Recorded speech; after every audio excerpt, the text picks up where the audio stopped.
Good morning, everybody. I'd like to go ahead and call to order the Nevada Commission for the Reconstruction of the V&T Railway. It's Wednesday, January 22nd, 2025, 9:03 a.m. We are here in the Carson City Community Center Robert Bob Kroll Boardroom.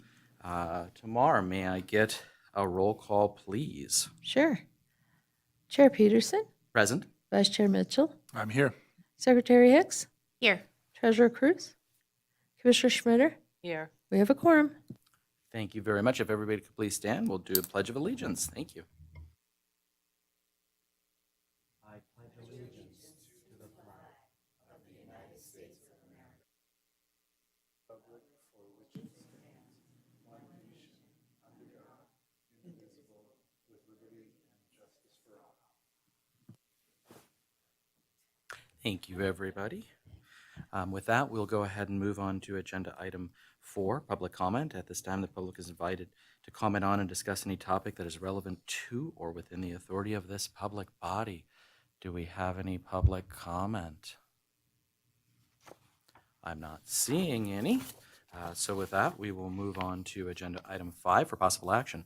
Approval of the minutes of the November 20th, 2024 meeting. Anybody have any? Go ahead. I do, thank you. Yeah, please. On page 2, under item 8, I guess it's the 4th sentence from the end of that paragraph, I think there should be a period removed. So it starts with, however, due to the very small financial office in Story County, that period needs to be removed, small s. Some of the journal entries would fall on the auditor. That's an excellent edit, yes. I'm so sorry, Tamara, that Commissioner Hicks is a stickler for grammar and punctuation, so what a way to start us off. I love it. It's okay. She gave me a heads up. Okay, so your feelings aren't that hurt at this point. Okay, She told can't you hurt last my week? feelings. Okay, She good. won't hurt my feelings. Okay, all right, okay. Okay, are there any other changes or additions anybody wants? Anybody want to make a motion on this item? I move to approve the minutes of Wednesday, November 20th, 2024, with the changes as noted on the record. Thank you for that motion. Stephanie, do I have a second? Michelle Schmitter, for the record, I second. Okay, we have a motion and a second. Any further discussion on the minutes? Hearing none, all those in favor, please signify by saying aye. Aye. Any opposed? Great, motion carries unanimously. All right, thank you. We'll move on to agenda item 6 for possible action. Discussion and possible action regarding the V&T Commission Statement of Accounts Payable checks paid November 1st through the 30th, 2024, and December 1st through the 31st, 2024. The Commission will review the invoice listing for accounts payable checks totaling $306,580.52, paid November 1st through the 30th, 2024, and payable checks totaling $201,747.10, paid December 1st through the 31st, 2024. So because we didn't have the meeting in December, we have the double up at the January meeting. Any questions on accounts payable checks? Okay, anybody want to make a motion on this particular item? Oh, anything we should know, Sherry? Sorry, with Leah not being here, I should have asked you anything. Yeah, I just might give you a chance in case there's anything you need us to know. No, Okay, no, everything's. okay, perfect. Okay, Stephanie, Everything is. perfect. Oh, I'm sorry. yes, I do no. have one thing Yes. that I would like to share, Yeah. that I worked out, and with hopefully Dave's blessing and the commission's blessing, that we're going to change the reporting of the financials to a month later. It's just getting a little too cumbersome and time crunch for Yeah. the comptroller's office to get it all finished up. So in March, we will share January's financials and so forth. Yeah, We'll be a month off. We're going to be a month off, and technically, you're talking about for the budget reports, not the checks Correct, payable. But correct. yeah, for just the timing racing to try and get, it has to do with the bank reconciliation. I think Yes. ultimately at the end of the day, and the timing around that. So we're just going to be a month behind, but we will race to get June done at the July meeting. That way we have the final numbers for the fiscal year. So that'll be sort of the exception, I think, Right. is what Jennifer said moving forward, because she knows we have to have it to complete the fiscal year. So there's just going to be a lag. But go I ahead. just have one comment or Yeah. or request on that. You know, we talked a little while ago about how we have on our staff reports, there's a section for fiscal impact so that we can like note if something comes forward that we need to spend money on, what line item, what account that's coming out of, what the balance of that is. I think that's going to be really important, especially if we're 2 months behind. Like if something comes in and all of a sudden we're proposing to spend some money, but we haven't seen the financials, I think it's going to be critical to have that information to Okay. make those approvals moving forward. Okay. Can I have a follow-up? Mahela, is it okay if we address this now, or do you prefer us to wait till 7? Just to clear the checks payable, and then we can take this up under 7, which is technically what we're talking about is the budget reporting? Yes. Okay, so let's, if that's okay. Any questions on the checks payable? Okay, you want to make a motion, so, okay, perfect, okay. Thank you. I move to approve the payable checks as recommended. All right, thank you for that motion. Do we have a second? I'll second that. Great, we have a motion. Oh, you beat her to it. Motion and a second. Any further discussion on agenda item 6? Hearing none, all those in favor, please signify by saying aye. Aye. Any opposed? Great, motion carries unanimously. All right, great. Now we can address what we were just chatting about. Agenda item 7 for possible action, discussion, possible action regarding the adjusted V&T Commission's fiscal year 24-25 budget reports for the periods ended November 30th, 2024 and December 31st, 2024. We have comparative statements of adjusted revenue totaling $1,237,431.64 and expenses totaling $611,464.27 for November 2024, and a statement of adjusted revenue totaling $1,281,579.79 and expenses totaling $816,840.94 for December 2024.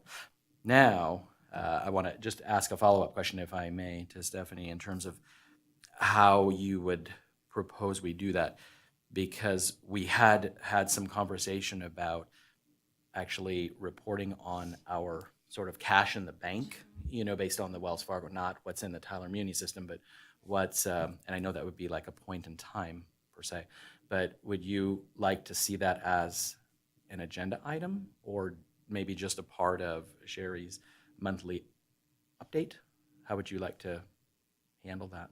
I think the cash in the bank, it makes sense to me that it's part of our overall budget report.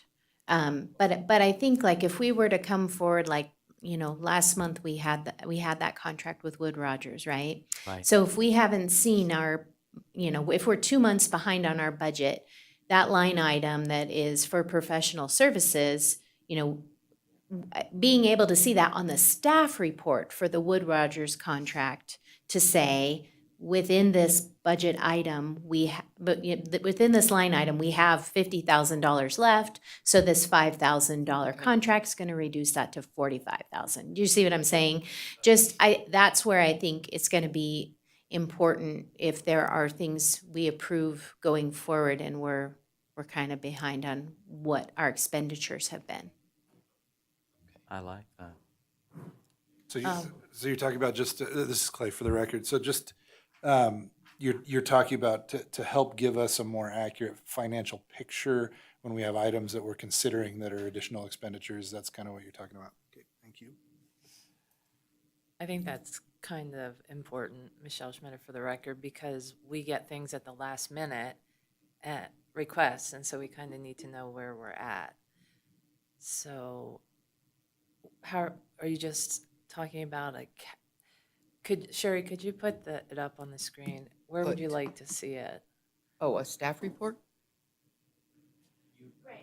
I think we're talking about two different things. So I think on the budget report, I don't know if it can just be an additional page or at the bottom where it shows our fiscal activity and the variance. Maybe there's just something we put there to say what our cash in the bank is. So I think that would cover it I would cover it for the budget report. But if you go to the cover page of any of our staff reports, we do have a fiscal impact and then an explanation of impact and a funding source that's built into our template. And I think that's where, like for a contract, we need to say, okay, well, what is the fiscal impact? That contract's gonna cost us $5,000. Well, what is the explanation of that? You know, we currently have for $50,000 in professional services. It's gonna reduce that line item to 45. And then the funding source would be that GL or that account number. Just so that we know, you know, if this came to us today in January, but our budget report is from November, we would know that we still have enough money in that line item to approve a new expense. Then it would just be beefing up that cover sheet that is attached. Okay. Yes. Information, yeah. Yep. I do like the idea. I like what you're saying is on the bottom of our budget report, having, you know, like we could maybe create something that just says bank's balance or cash in the bank too, because that's where I think because of the way that the reconciliations go and the timing of all of that we're looking at one thing, but the cash in the bank is a totally different number than what we think, you know, Right. based on I forget what this report's called, but basically the account summary report. So, which is nobody's fault. It's just we have our own bank account. It's separate from Story County, and so the timing of doing all of that, you know, is where the issue is. But I like both of those suggestions. Yeah, Sherry, you're comfortable? Clay, do you?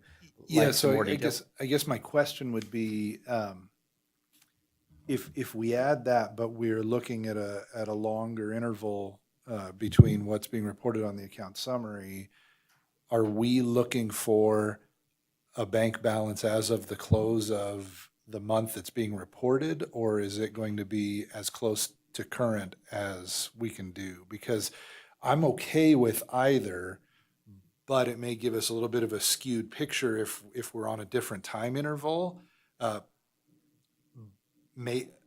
Maybe both. I don't know. As long as it's labeled clearly, that helps Sure. me, because otherwise I assume they're in the same time frame, Right. and that can mess me up. And so as long as it's labeled reporting period ending, right? It seems to me that from the bank account perspective, the most useful number is the most recent, but that doesn't necessarily compare. It doesn't allow us to track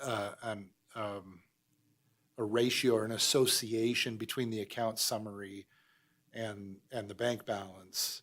Correct. To know if there are times of year when that flexes up or down, where we need to keep a certain amount in it or what have you. And so anyway, just I'm trying to think how to make sure that number is useful to us. That's a really good point, because we just did AP last night for this week, and it was well over $300,000 in total checks to clear up all the Polar Express. So if you're right, if Sherry gave us a number in the bank yesterday, well, by Friday we're $300,000 Right. like that less, you know. So that's a good point. How should we report that? It should be maybe the conclusion of the month, you know, like basically we would do it now for what December 31st was, to try to keep it on a monthly basis, because it would fluctuate, especially if we had a huge AP week, the week of our meeting. It would be I totally mean, different. since that's relatively easy to pull, I'm assuming, right? Maybe we do both. Maybe we do show as of the reporting period so that it's consistent with the budget report, but then current, you know, as of the date we post the agenda. I think that gives us the most usable information, because then as we look back and when we're doing future planning, if we have the as of the reporting period, we can track that consistently. Yep. There'll be less variability than there is if we're only reporting the number closest to our meeting. So Perfect. Sherry, are you okay with that direction then? Yes. Yep, perfect. That's great. I like it. That's good. That's good. Okay. Are there any questions on the budget reports themselves? well, actually, you kind of halfway answered one of mine, and that was just trying to get a notional or directional idea of how much delay we have on some of the AP stuff. Just to get a feeling for, because the revenue's all been booked, but the expenses potentially have not, so. Yeah, and then there's the reconciliation piece, Clay, where depending on the timing of making the deposits, but then with Corey and the team actually putting them in Tyler Muni, sometimes we don't actually have it when we run the reports for the meeting. So the thought was, let's just wait a month so we always have all the revenues in Tyler Muni. And if I misspeak, please you correct me, Sherry, but all the revenues in, because yes, the expenditures are there, already, but it's that revenue piece where there's just some timing, issues with it. So, and if you want to add anything, please, Sherry, add whatever you would like. Yeah, so I guess my question was a little more broad than that, not necessarily the mechanical function of getting the deposits in and those kind of things, but often with billing cycles and what have you on expenses, they haven't really rolled through yet. And so as I'm comparing reported revenues to reported expenses, I think, I could be wrong, but I think that what's showing is a much stronger position than where it will end up, because their expenses still coming through. That you are absolutely correct about. Yeah, so I think it was, I don't know, $360,000 worth of AP checks for this week, or when I say for this week, that we're processing. Mm-hmm. Most of that, if not all of that, Sherry, I think was applicable to Polar Express. Yeah, almost all Yeah. of it. So A little bit was the website. Oh, true. Yeah. Yeah, it's true. We did put the website stuff in. So you're absolutely right. So you're right. So by the time we see the true impact of the expenditures for Polar, it will be February. But now March. Yeah, with the 1 month delay. So I'm with you guys. I know this is challenging. I know it's frustrating. I hate sometimes that we have part of it and we think we've got it all, but we don't. But you can't really fabricate something in Tyler Muni if it doesn't exist in there, right? So it's like we're two separate, books we're keeping. We're not, but because, let me just clarify that came out wrong. What I mean by that is with the bank account, Two different systems. Yeah, two different systems. So we have them cash in the bank, but it just doesn't show in Yeah. Tyler Muni, which is our accounting system. So, while we're discussing this, I guess one of my concerns is if we have to start looking at budget preparation and those kind of things, that may be a bit of a sticking point if we don't have, we're coming into the slow time of year, but if we make this change at this point, is March too late to have a clear picture? Because our everything goes really kind of down to care and maintenance in January, right? And so for the most part, we'll have a good read on what our year looks like with the end of December results. But if the end of December results don't come through, oh no, January, because some of the expenses come through in January, right? Those trailing through. So if those don't come through to March, does that handicap us? Because we have typically our planning workshop in February, and then if our meeting's the fourth week of March, that's pushing up against deadlines as far as budget goes. Maybe we can have some discussion with But Jennifer, those scoundrels at Story County and see what yeah, what might what be we possible. could do. Yeah, because you're right about the budget now. I don't mind. Yeah, the rest of the year, I mean, certainly June to July and final budget in May, and those, we need to be a little sensitive of. But this is the other time of year where it would really be helpful for us to have a better picture Agreed. of what's happening. Maybe there's a way. I don't know, Mahil, is it permissible for us to get working documents of the latest picture without necessarily being approved budget reports as we roll into those activities? So let's say second week in February, we do a planning retreat as we normally do. Can we just be presented the latest information, even if it's not official for approval at that time? Or does it need to be like official, approved by us, and those are the numbers we're working with? Do you see what I'm saying? I think if it's proper properly labeled, that is not official material, I don't see a problem Okay. with you reviewing it. As just kind of a draft, whatever, labeled as a working document. So maybe have like a budget report that's just a draft of it based on whatever is in the system, because that would be nice, you're right, for the 7th. I know that's a extremely probably quick turnaround at this point, but that's not a bad idea. Whatever's in there, especially if we could at least get everything from this week Right. put in, because that does impact our whole projection for Polar, which sort of drives if the whole overall. Yeah, I was budget. going to advocate for spending a ton of money, but Oh, maybe we now he's shouldn't. not. A whole ton of money. I like that. Okay, so Mahala, you're okay with that? We could have an agenda item that would just say maybe draft, I don't know, budget report, account summary, you know, I don't know if it even needs to be a separate agenda item. It could just be materials, for it. Okay. and it's just clearly labeled that it's not final, it's draft, whatever, and Yeah. it's just part of kind of a packet, planning packet, if you will, to try to give us something, a point of reference. I like it. Yeah. Yeah, since we're going to be making hypothetically budget decisions and guidance for Jerry and Leah right at the 7th meeting, I think that's a great idea. Okay. Yeah, I agree, because especially if we're going to be talking about, number of trains and how Polar went and all of those things to forecast and plan out for our whole year, we can't do that if we don't have all of the numbers. Okay. It's going to be, or at least it will be very difficult. So I'm also thinking, Sherry, then like with photo revenue and some of the other revenues where we're just getting the checks, we could estimate those as well and then have those as a part of the documentation. So we're not missing any of the revenues. I mean, we have them, it's just they're not in here, but Yep. yeah, I think that would be good if we can get estimated revenues in there too for the things that aren't on the December report. So we get both. And I just wanted to caution you that this item is in regards to the approval of the budget as is agendized. So I feel like we're getting a little bit outside of that scope.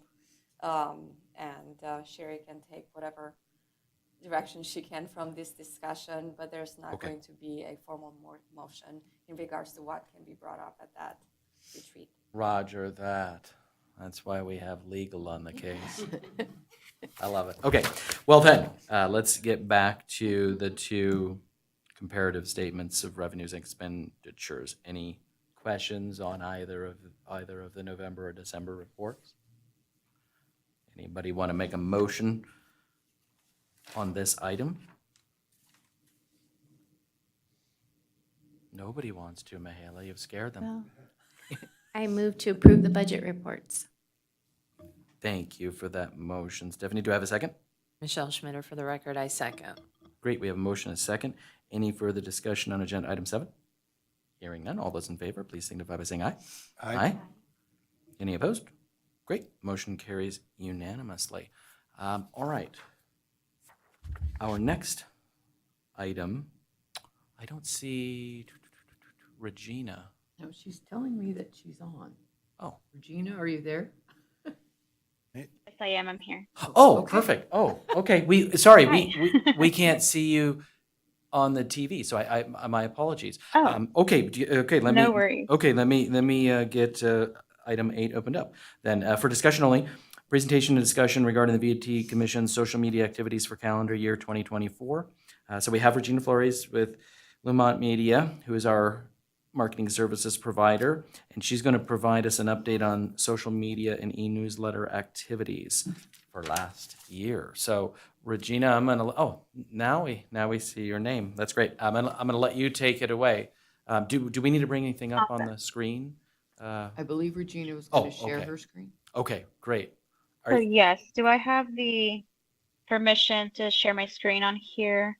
Not seeing an option. Otherwise, I can send it to whoever could pull it up. I can pull Maybe up your, Sherry can just, I don't know how to do that myself, so One to give you sec. permission. But Sherry can bring up your the screen. document, and then we'll all be Okay, able to see it. that's So just give Sherry 1 second. Say beep when you need Yep, her to no worries. advance the slide. Yeah. But how do you want her to say beep?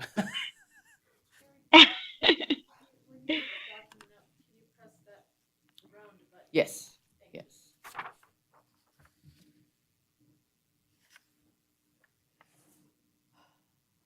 Okay.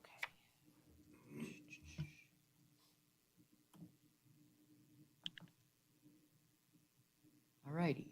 Okay, we've got the cover sheet up. Can you see that, Regina, just so we know? Great. I cannot, but I have it Oh. pulled up on my end. So what I can do is just say which one I'm on, and then Perfect. And we can Sherry do will it that advance way. the So slides. we'll Yeah. start. Thank you. I appreciate that. Okay, so hi everyone. Good morning. Thank you for having me today. I am going to be going over social media efforts and in the very last slides, PR and email Sorry, marketing guys. for, oh, no worries, There we go. for 2024. So this is measuring from January to December. So we'll start with the first slide, which is Instagram. So for those of you who do not know, we're on two platforms, Instagram and Facebook.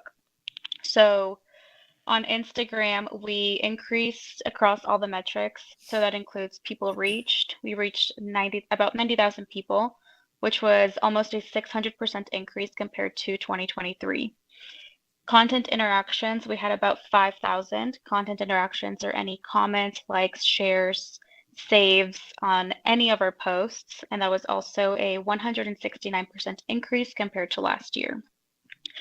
We're currently sitting at about 3,500 followers. So in the 1 year, we gained 269 new ones. And the next slide, I share the top performing posts. So 3 out of the 5 top performing posts were video. So video is definitely trending on all social media channels, but it is especially true for Instagram since it is a direct competitor of TikTok. So I worked with a friend of mine this year to get some video content for the VNT, and we created what are called these reels. So we had 3 of the 5 top performing, with the rest being about the Polar Express.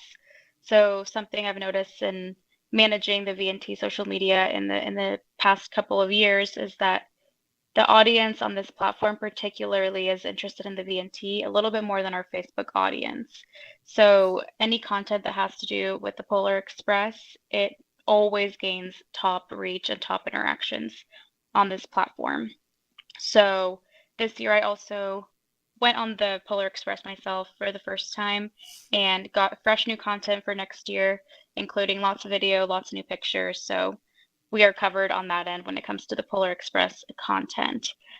And then on the next page, I show an Instagram analysis for the year. So we maintained a structured calendar with 3 to 4 posts per week, with a total of 171 total posts shared for the year on Instagram. And videos and reels increased. We did a lot more video this past year than in previous years. We also uploaded more to stories to connect and communicate with our already existing audience. So stories are a way to reach people who already follow you, and videos and reels are a way to reach people who already follow you and for new potential followers. And yeah, the main trend we saw for Instagram was video, video, video. So hoping to do a lot more of that type of content this year, especially with the whole TikTok ban situation and just all of the platforms competing with each other to attract more and more people. Instagram is definitely going to be on the rise when it comes to users. So a lot of potential there to reach more young families and overall young adults on Instagram. That is the main demographic. So we focus on catering to that audience, and the best way to do so is through video. And the next slide, I go over Facebook. So we also increased across the main metrics, which are reach, interactions, and followers. We reached around 278,000 people on Facebook. Keep in mind the audience is significantly larger on this platform. We have about 17,000 followers on here with 613 new followers this year. Content interactions, we had 9,300 with a 137% increase. And for the top performing posts on Facebook, they were most of them related to history tidbits, and I'll show that in the next slide here. So the very, very top performing post reached around 36,000 people and had 619 interactions. So if you zoom in really, really close, you'll see that this one got about 500 to 600 likes, which is quite a bit for an organic post. And as you can see, all the rest of the top performing posts are more of those visually appealing scenic photos. So that to me indicates a need for more of these types of shots for this platform. People like to see pretty on their feeds. So that calls for perhaps a new photo shoot, getting more of those outdoor action shots. Since we have quite a bit, but I've almost gone through all of the scenic photos that I have available from albums that were shared with me.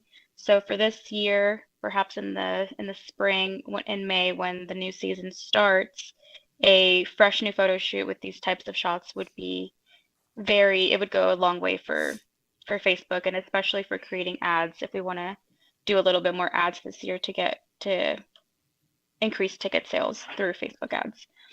In the next slide, I go over some other key metrics for Facebook, and then I go over the analysis. So we also had an increase in link clicks. So that means that basically what I did is I added more links in the captions to increase people's urge to purchase tickets.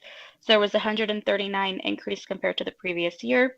There was also an increase in Facebook profile visits. So the amount of people that are going onto our Facebook profile increased by 46%.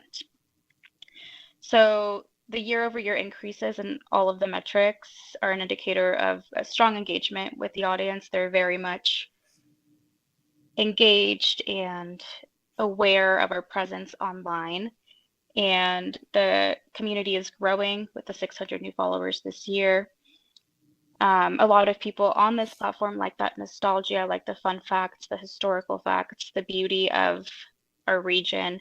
So we'll continue sharing that as well as video. Video performs better on Instagram, but Facebook is definitely trying to push for more and more of that. So to get ahead of the trends, we'll definitely keep focusing on the variety of content, including video. And also photos with people in them humanizes the organization. So expanding our photography on those types of shots is ideal as well. I do have some photos that I haven't used yet with people, but I am running a little bit low on that type of content. So new photos of people interacting on the train would also be great for this upcoming season. In the next slide, I briefly recap how many e-blasts and press releases we did. So it was a combined total of 21 emails and press releases. And the total reach for the passengers was 6,266.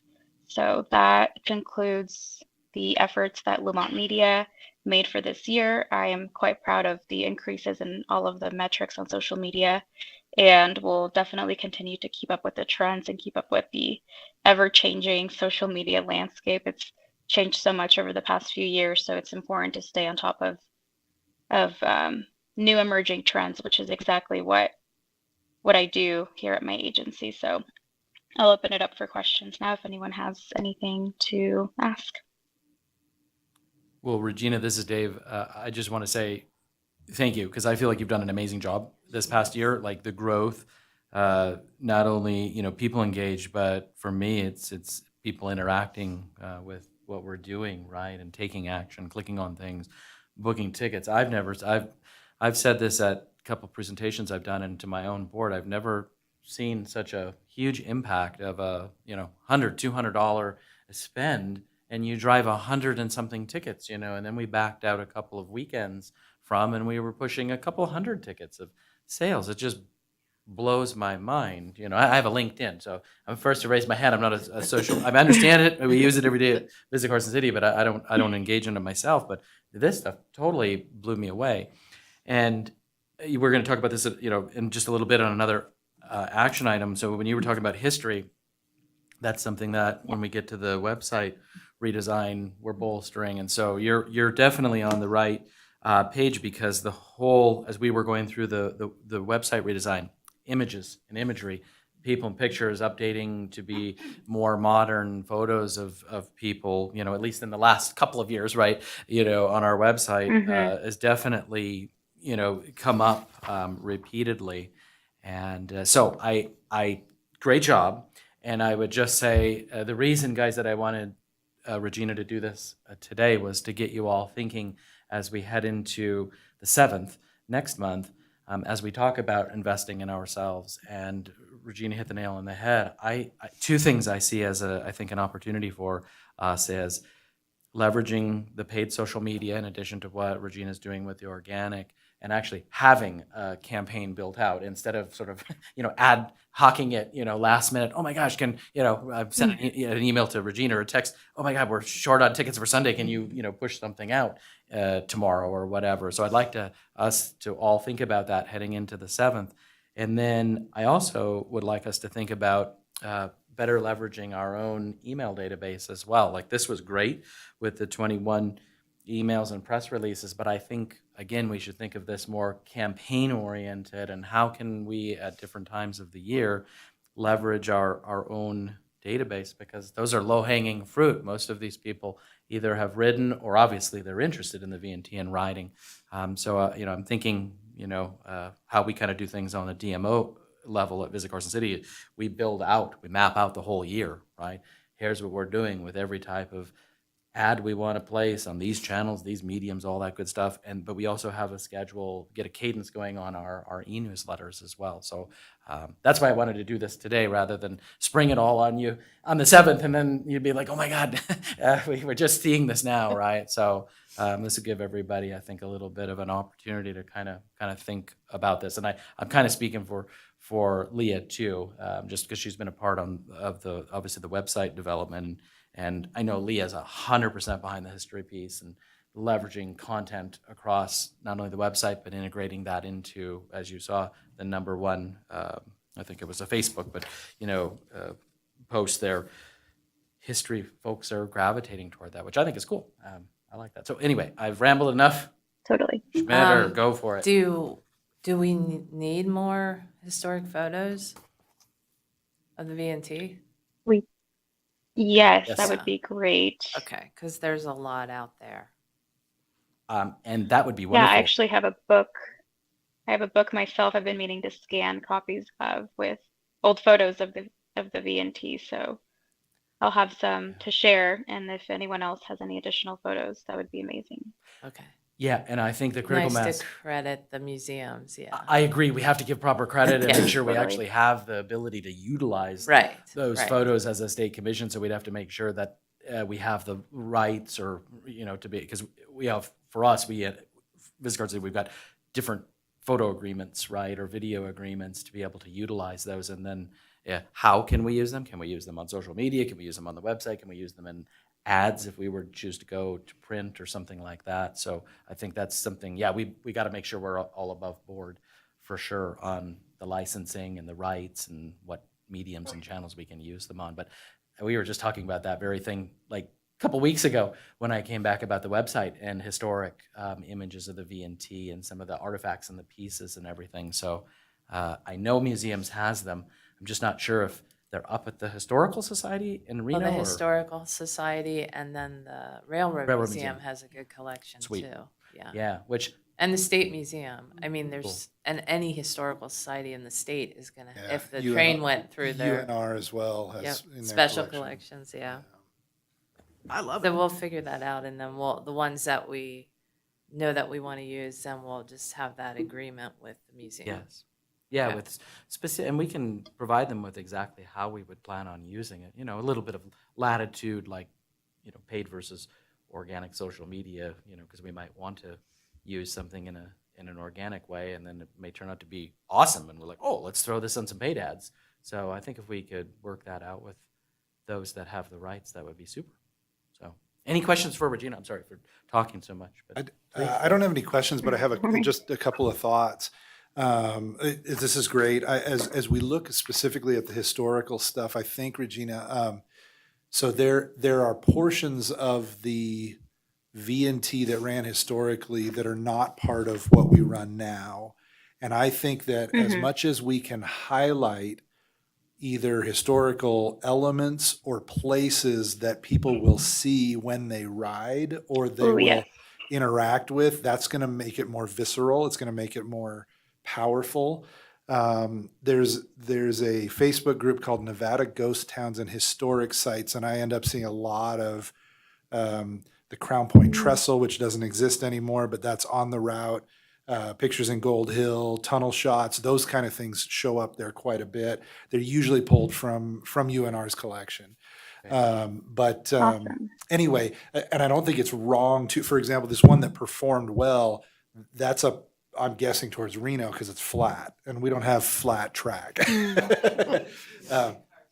Or in Carson. Okay, perfect. So, and that's not wrong, right? That's part of the history as well. I think when we're really going for the knockout punch, then highlighting, and this is what you'll see when you ride the train, type of a connection.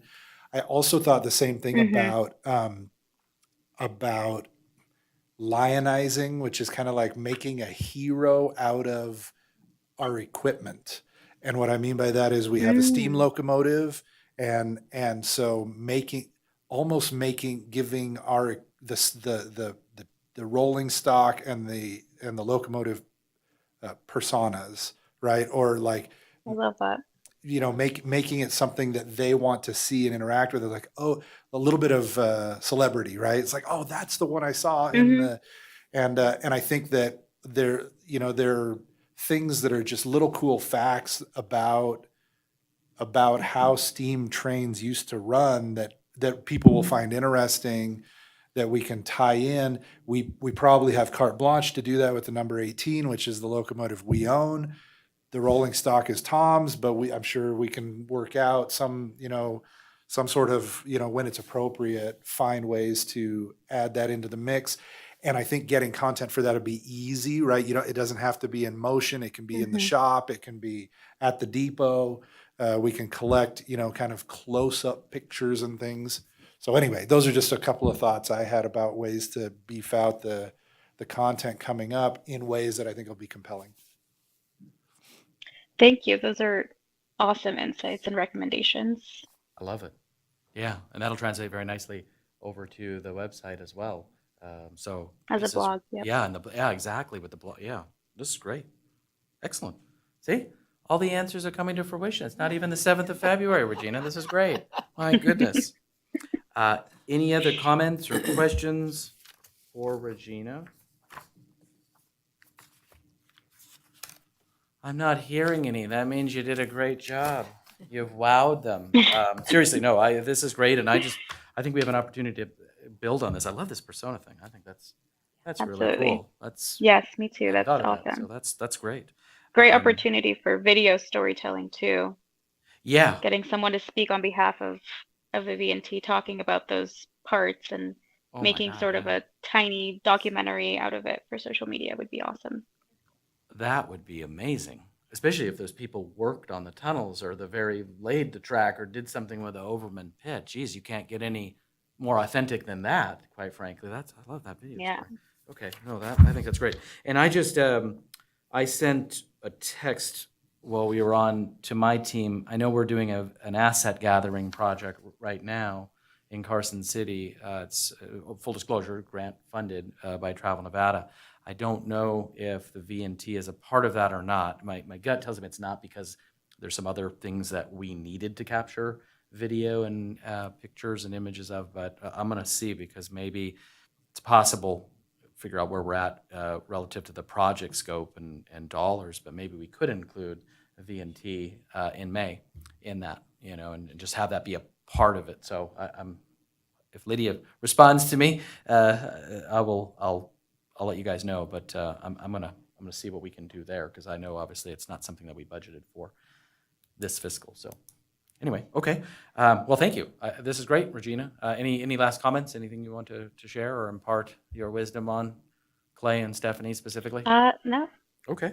I will see you guys next Friday. I'll come with Yeah. new ideas and fresh perspectives. Well, yeah, we're looking forward to seeing you on the 7th. Not next Friday, but 2 Fridays.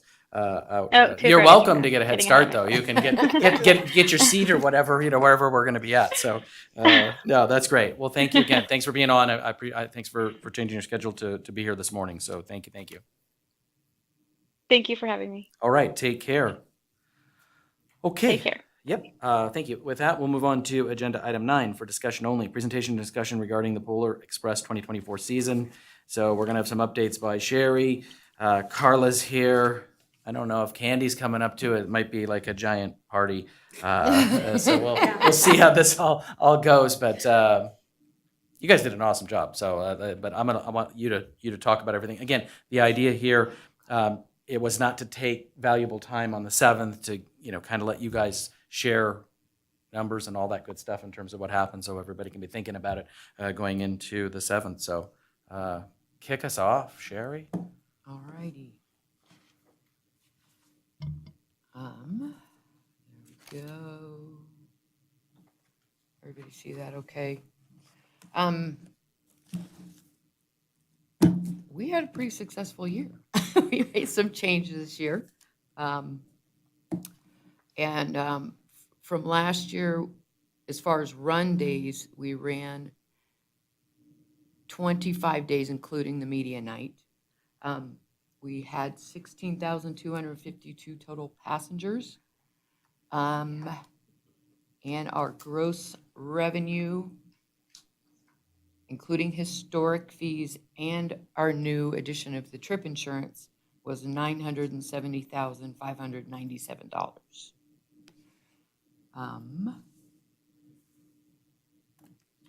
Which were records, right? Both revenue and passenger counts for us, for PEX, correct, yeah. Yes. If we add in the photography commission and the gift shop sales, we definitely broke a record, over $1 million. All of my figures right here, when I put this report together, I didn't have everything, so some of this was estimated. So then our net profit after direct expenses for the Polar Express was $354,192. That's awesome. Preliminary draft, yes. Right. But this is wow.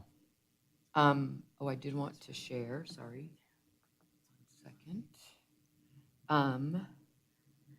That I did send out the surveys, better timing this year, but I still did not get as good a response as I wanted. I sent it out every Monday or Tuesday following the weekend to the passengers for that previous weekend.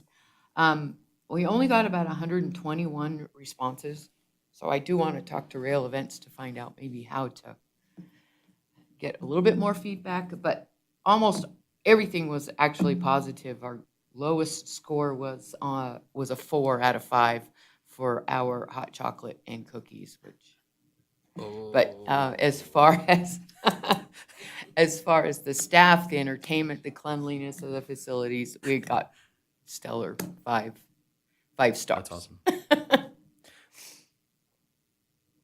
Yeah, that's a pretty low response rate. It is. We're yeah. Is it possible to do some sort of if you respond to the survey, you'll be put in for a ticket for next year or something, you know what I mean? Like Yeah. Early some sort of, notification. some Right. promo of sorts, just to get them to respond. Yeah. Well, we tried, we can't comp PEX tickets, but we tried with Longline in the past to try to help Yeah, with the that survey didn't- response. But yeah, this one's interesting because I think last time they said, oh, don't wait till the end, do it on a weekly basis. So we tried it on a weekly basis. Now I feel like we got fewer responses than we did when we Almost, waited yeah. until the end, to be honest. I mean, I think statistically we're over 100. So, I mean, we can do some quantitative analysis with those responses at least, but we're going to have small groupings, unfortunately, because if we had 400.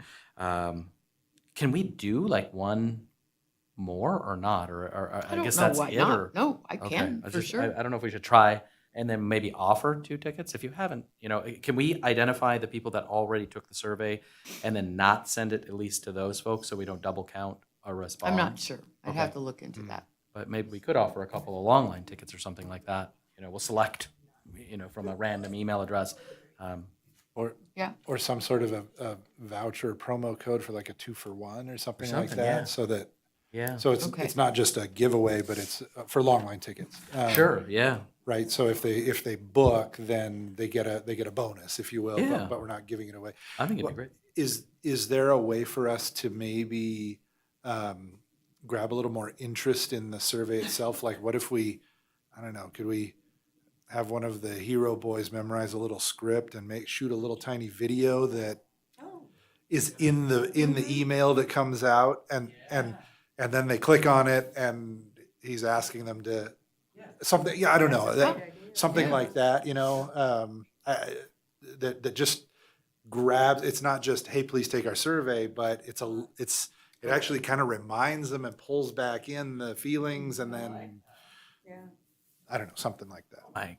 Are you bucking for a jump at VCTC up there? Good golly, this is good stuff this morning. Woo! I love it. No, that's a great idea. I like that idea very much. Yeah, that's yeah. Well, and even in a quick 15 seconds, just this helps us make next year even better, right? Right. And because that's one thing I really liked is the changes, Carla, that you made with the team and keeping this fresh and keeping it new. Because yes, people come back year after year, but now they're getting, I'm not saying a completely, totally new experience, but I would say a different experience, which I think people appreciated, right? And so anyway, yeah, okay, so Hero Boy does a quick, okay, I like that video. And you could talk with Ed and those guys just to see if we could do like one more maybe follow-up email to everybody that. Sure. Okay, because I don't know, it's their link, right? So I don't know if it's Right. even still open or, or how that, when it closes. Okay. Can I make a comment on the yeah. numbers? Yeah. Is it possible to provide us a couple years worth? Like, I love what you did and what you provided, and I get that we have a record year, but I can't remember yesterday, let alone what the numbers were last year. So Sure. I think it would be really great last year's would be perfect, but even if we could go back another year or two, Okay. just to see, like, are we trending up in every way, that the changes that we are making are showing significant improvements? What are those differences? I think that would be helpful. Sure. I can pull that up if you want me to Yeah. right now. Yeah, maybe summarize totals. We did make a structural change this year, right? We added a fourth car. Is that? Yeah, with the 3 extra days, and then we changed the way that the ticketing worked. But Candy, do you want to, could you come up and just address, because I thought it would be good for the record just to say, you're right, we did make some changes to help drive additional, I want to say yield, but Yeah. per passenger ticket Right. revenue. Yeah, go ahead, Candy. Thank you. Candy Duncan, Virginia Truckee Railroad. Well, I think that we had the same amount of cars that we did last year, but we divided the seats up in a different way. Because last year, it was, the parlor car was 30 seats, and it was all open seating. And this year, we made the special room that only held 12, and then the other part of the car, the sitting room, held 18, I think it was. No, the sitting room was 12. the lounge, family lounge was 12. 12. Yeah, because I'm talking about our Del May. Yeah. Not the private car. The private room in the Jersey Lil is 15. Right, And the family lounge in the Ardell May was 12. 12, correct. So we divided it up a little bit differently that way, which made it better, I think, better in a lot of ways, but we have a couple issues that I think we need to address, and that's that. I think I've checked with Fair Harbor, and they will do assigned seating. They can do it. And I think we should do assigned seating for both coaches, and we should do assigned seating for the sitting room in the Ardell May. And I think that would it would make it a dream. We could just float along if we could do that. It'd make it a lot easier. And then, did you want me to continue talking about? Okay. And we did, okay. We did a new system on ticketing this year because we had so many different classes.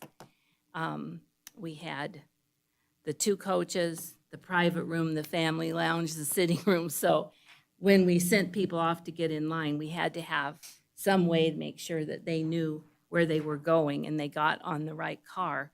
And so we designed little cards for each, and some of you who rode the train know what I'm talking about. And then we put the signs up in the boarding area.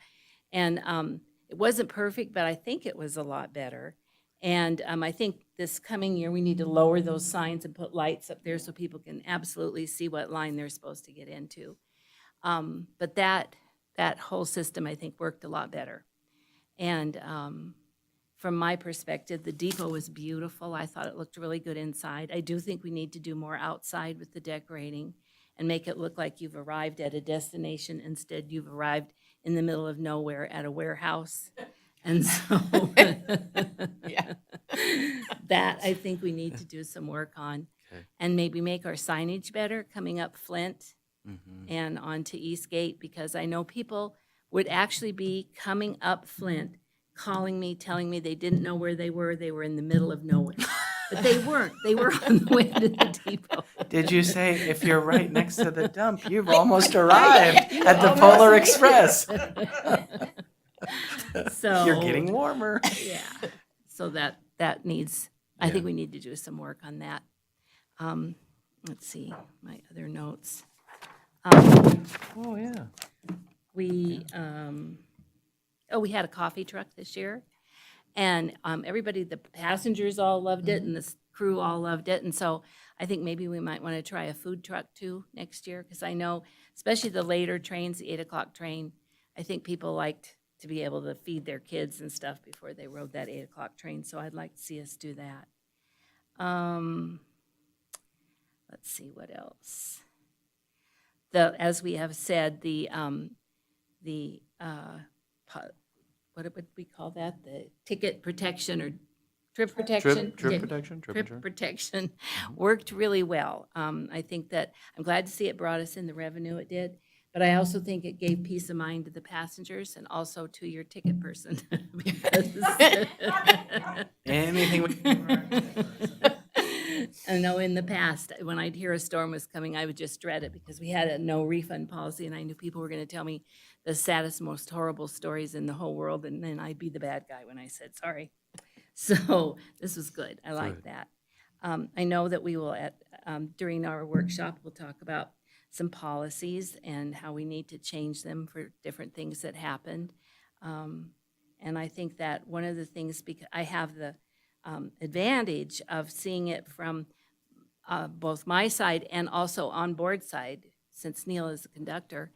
And I think that the things we need to work out are just a really strong policy on what is and is not tolerated, and exactly what we should all know what we do in case something happens.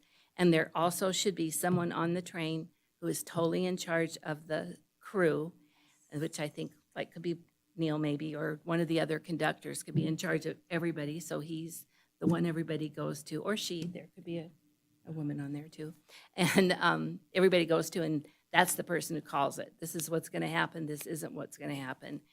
And I think the same thing in the depot is we all get along really well, we all know what we're doing, but we don't have an overarching person in charge just in case, which I think this year I saw a real need for with different things that happened. But I think we made a lot of people happy, and I think we can solve some of the problems that we had. And so, yeah, it's a good year. Well, great work. I loved what you did with the tickets. I think that made sense, right, Mm-hmm. to help people out. I do agree. Maybe lowering and getting some lighting for sure Yeah. will help people realize which line to actually stand in, right, and not be in the wrong one for 20 minutes or whatever. So Yeah. I liked, yeah, I mean, what I appreciate you guys is we're making some improvements each year, right? So I think this is all good, and then we're learning from it. If this worked or this didn't work, we can adjust Right. for the next And year. one other thing too is now that I'm familiar with how Fair Harbor works and how even the back end works, which I wasn't for last year, and got a little bit better for this year. But now I know that how to get in and control our copy. So what I think is really going to be important, as we put in the new tickets, new tickets this year, is to make sure that, because people, it's funny, people, when they go in, especially that first day, and they're just panic stricken because the tickets are on sale and they're so worried they're not going to get. Right. They've looked at so many different things. They don't remember what they booked. They book something that when they get to the depot, they're mad because that wasn't what they wanted. But they just did it too fast. And I Gotcha. think I'm going to really spend some time this year thinking about how to make all of that a lot more obvious to people so that they're not, so that when they make their decision on what they're choosing, they understand that in the sitting room of the Ardell May, which only holds 18 people, people would see it would say 1 seat left, and they would think it was a bench, and Oh, they for would 2 think or 3. I'm bringing myself, my husband, and I have 2 babies, and I got on, and no, you didn't. There's just one seat. And I had to deal with that. I think probably 4 or 5 people Wow. ended up, we sorted it out and figured it out, but that Okay. that was a problem. So just to write the copy better so everybody understands. Then the other thing I wanted to mention is this year, for the first time that I'm aware of, there was a ticket scam, and people online were selling fake Oh, yeah. tickets to Polar Express, Yeah. and that. So that I can confirm Candy's right. It was through Facebook, like Yeah, Facebook it was groups or Facebook. something. I'm not a Facebook Mothers groups and grouper things or like that whatever, on but Facebook, yeah. yeah, it was, that was, so Regina was helping to tamp these things down. Lydia from my team, Leah's folks, they were trying to keep an eye on these groups or Yeah. whatever, but it looked legitimate. They did right? look- That's the thing. yeah, they totally did. It's like they were copying our logos, and Oh, I don't know if yeah. they're using AI or what they're doing, but my goodness gracious, I looked at a couple of them. I thought that does look like us. I mean, I Yeah. knew it wasn't, but a normal person Right? wouldn't Wouldn't- realize you that. wouldn't know. And then And- transferred, money to these people, and then they show up. They do. Like, who are you? Yeah. We don't have you in the system. Like, well, I bought the tickets from you. And then Well, you the didn't. only way I would know is if when they showed me, and I could Yeah. immediately see, because it was Ticketmaster they were Yeah. faking it through. Yeah. Yeah, so I knew. So I just think, I think we did put something online, but we We should, did. Right. as when we put up the whole Polar Yes. page, we need to make it really obvious that be aware of ticket scams and call us. It means more phone calls, but it's a lot better. Yeah, to- so you don't wreck yeah, the children's yeah. Oh, little experience. Yeah, sad when they get faces there. and crying and, Right. yeah. No, and I think when we talk on the website, we'll have a note before you go, and that's exactly the type of stuff that we can cover and interchange that depending on the time of the year with which trains that we're running. I think we'll do everything we can to ensure that we don't. Yeah, the scam thing those make me mad. Yeah, So, that was really bad. I mean, obviously, we can't prevent people from trying to run scams, but we can do our best to educate people. Yeah, if you see this as Ticketmaster or Vivid Tickets or whoever tickets, that's not a legitimate ticket source for Polar Express or any of our tickets for that Right, matter. yeah, So, right, yeah. Yeah. I did ask Fair Harbor if they had any other clients that had happened to, and they didn't. Oh, But I think that it happens to us because we're so popular and we sell out. There's no tickets left, yeah. and people are searching. That's I what's think causing you're right. it. They're desperate, and the children are, Mommy, it's the fourth Yeah. year. We're not going to see Polar Express. I'm going to be a teenager soon. So yeah. Anyway, yeah. Go ahead, Clay. Sorry.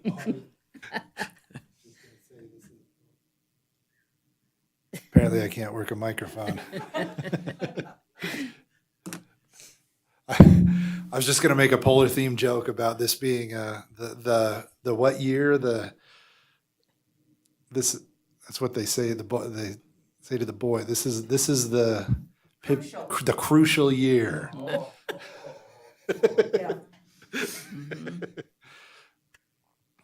Anyway, All right. Young Carla, please enlighten us. Carla Wilson, Director of the Polar Express production. All in all, I think the new show I designed was well represented, well received. We've had several good comments regarding it. Clay's wife and family joined us this year, and his wife is a dynamo. Boy, that woman has energy. Holy cow. And tuppence and fearsome, but yeah. The 15th of February, I'm bringing Cast in to help me clean up the green room, organize, get things boxed up so that when we pull them out next season, we know where they're at and we can go right to it. Along with that, we would like to get the carpet in that room, that building cleaned. It's never been cleaned for all I know. It's pretty nasty. Of course, if we wash it, it might fall apart too. Just because. And so the crew, I had a great crew that when I put it out to them that I could use help, I had several reach back to me and say, oh yeah, we'll come down and help. So I was very blessed with a good crew of 54 cast. So very pleased. My number of cast went up, which makes me feel really good. You were talking about the reviews, and I went through all of those. Because of my other side businesses, Mrs. Claus with Jimmy we are always looking at ways to get our reviews, and I didn't know Sherry was doing it like the Monday after that weekend. With smartphones and everything, I don't know if there's a way to consider putting a QR code on a ticket or on something that you hand out with the ticket that says, please leave us a review, and they might be able to do that while one person's driving and the other one uses their cell phone right after the event. Just something to think about. I cannot tell you how happy I was to hear Candy mention reserve seating. That was probably our biggest, other than the one issue, that was our biggest issue. It becomes very difficult to help some of these people understand what we're trying to do, keeping large parties together. And I know there was the one person who was very unhappy in the parlor car because we forced them to sit where they didn't want to sit. And we got the manifest ahead of time, so we knew the number of people in a party, and we kind of predetermined how we were going to seat those people to keep families together. And it always seemed like it was a struggle, at least one train a night, for people to understand. So with the reserve seating, I hope we can go to something like that. With the coach cars, we modified the Mound House car to give it some more four-seaters. And that seemed to ease things a little bit because we did this like the second or third weekend. But it's still, people didn't quite understand what those seats were. And they're a higher back than the Carson City car. It's just a different experience in that car. So if we had reserved seating for that, it would be great because then people would know exactly what they're getting. Along with the coach car, we finally have come up with a system that keeps people pretty happy because we do try to keep families together. And sometimes they get upset because they're not sitting directly across from their party, but they seem to kind of forget that once the train gets moving and the show gets rolling. But I really do like the reserve seating, and you have to remember most of the people, the stewards, are younger. They're 16 to 20 years old, and it's hard for them to have an adult talk to them very disrespectfully and try and bully them in a way to get what they want. So it would be helpful if we could look at reserve seats. The one thing we did also is we started having issues with people. It's amazing what you have happen.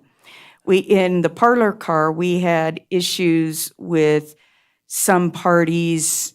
They get their mug. We had parties who would put them in the bags that they got and then say they never got a mug. Yeah. And how do you say, prove it? You can't do that. And we actually had one person, I don't know if she contacted you or whoever.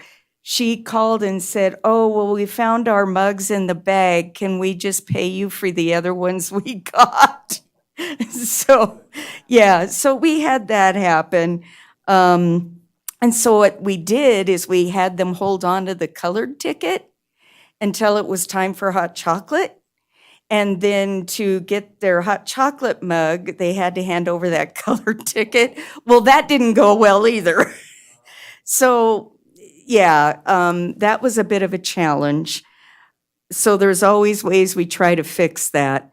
And on the sign revamp, the line signs, we did get a comment from Rail Events that we need to modify how those are printed. So using some of their artwork graphics, I know.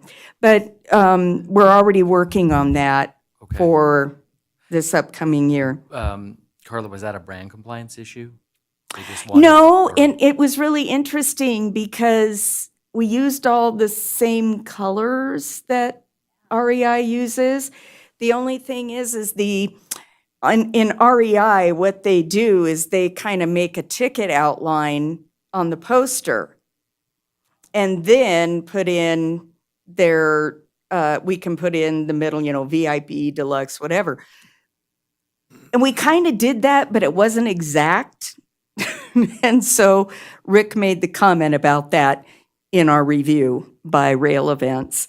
So that's something we're already working on. We do have the access to the artwork to get that done. We're already working on that. Thank you. Candy, help me. It seems like there were times that our 5 o'clock trains, people were just racing to get there. And I don't know if it's something we can entertain going a 5:37 and 8:30 train rather than a 6:30 and 8. Because then what happens is we get people who are racing it on the train. They don't understand that because they were late, they may not get to sit Right. directly across from their party.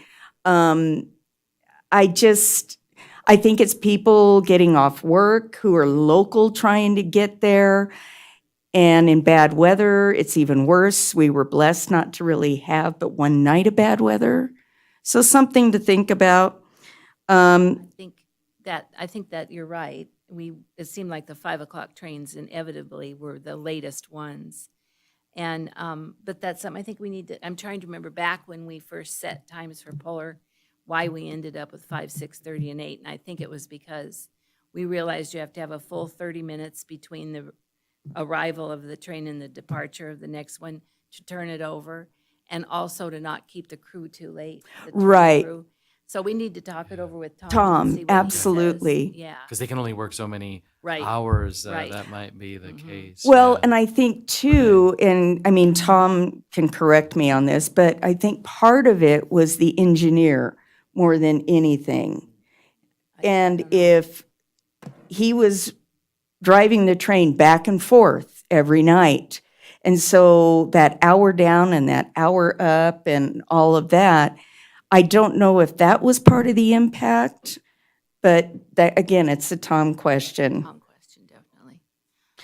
And lastly, I am reaching out to the cast and crew, my crew, about topics to bring up at the workshop so that I get feedback from them, because they're the ones basically in the trenches hearing comments and everything. So I've put out one email so far, and I will put out another one asking for input.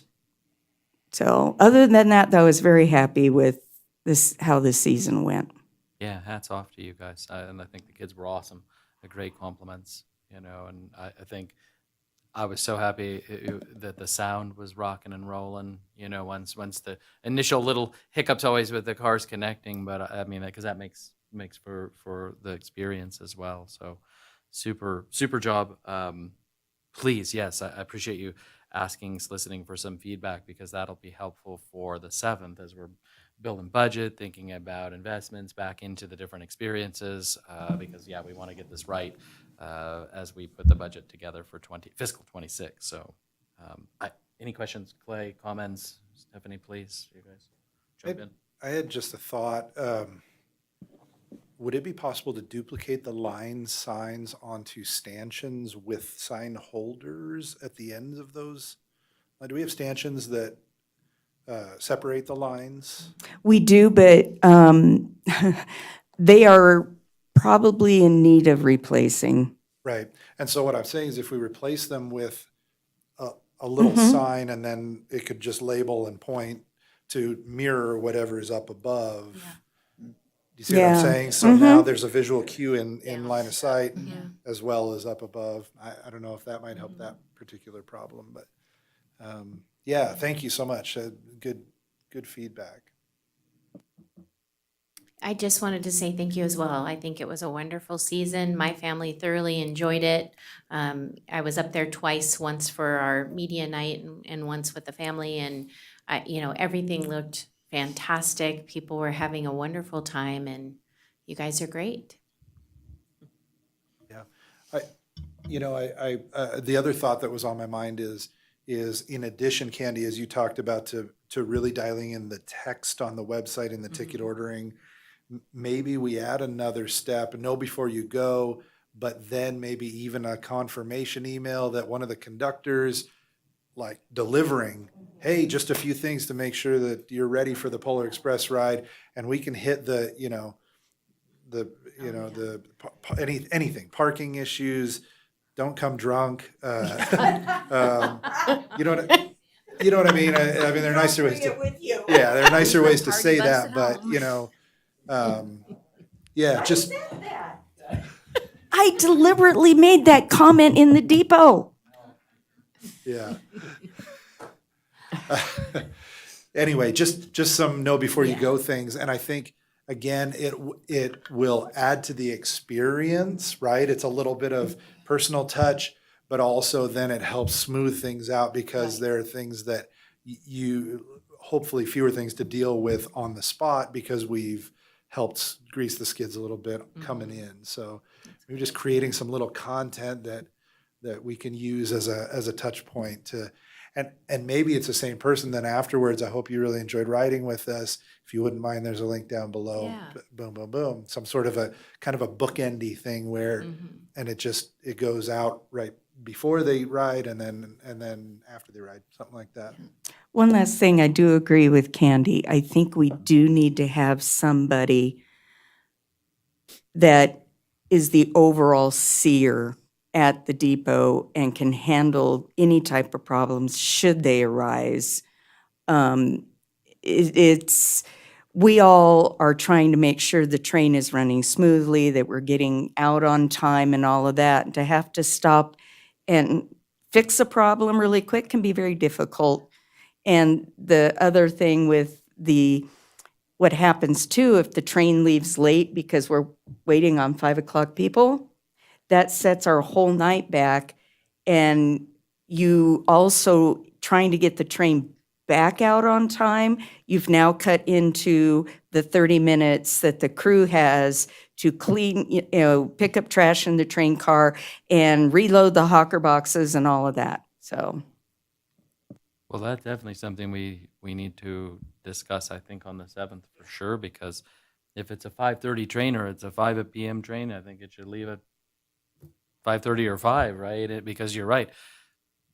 Those few people on the front end are impacting all 3 trains, basically, and I don't know that that's fair to hundreds of additional passengers by any stretch of the imagination. So that's where we just have the Polar Express, and away the train goes, because it's exactly 5:30, whatever, 7:30, whatever the case may be. So Yeah, and I think that definitely could be some pre-messaging about, we run the timetable, right? Right, especially that 5 o'clock train. Maybe we Yep. could have a special one for the 5 o'clock train and Yep. remind people that you have to be there before 5 o'clock, because exactly. we were, yeah, I mean, I think we had some nights where we didn't leave until 5:45. I mean, Yeah. because you see people racing up the parking lot, and you've got people, we have people that get on the train to big parties. They come in separate groups. People, half the parties on the train don't leave yet. They're coming. Right. They're, yeah. If Leah were here, she would suggest the use of the Know Before You Go email system to show 3 or 4 small kids crying as the train is leaving, but they're not on it. Don't let this be Don't you. listen. Yeah, that's good. That is very, That'll cure that problem. Yeah. Don't let this be you. Yeah, okay. All right, well, good.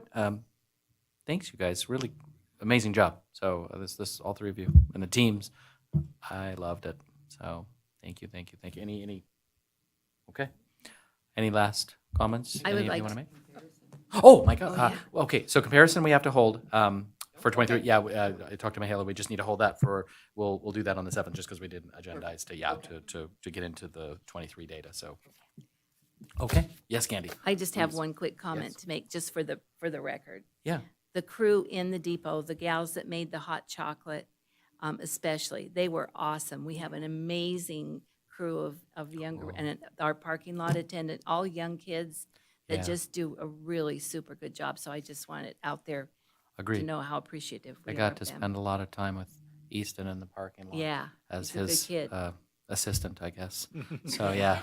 His Yeah, assistant. as his assistant. Yes, it was great. No, he was really cool. Yeah, and I think the parking, my goodness, was a lot better this year, because at least we could, hey, there's 2 spots left, or there's 4 up top. Otherwise, go off in the dirt, right? So you just didn't have people circling. The only thing that we do definitely, I felt bad because I had to tell a couple of people, hey, you can't just be blocking in the roundabout. Because that was creating a little bit of an issue. It's like people thought that was a place to back up. I thought they were Uber drivers or something, right?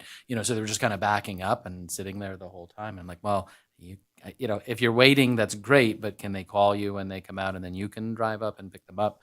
Because it makes it very tight, up top with the dumpsters and the light, that sits right up top there. So that's something we'll have to just keep a better eye on, I think, this year. So.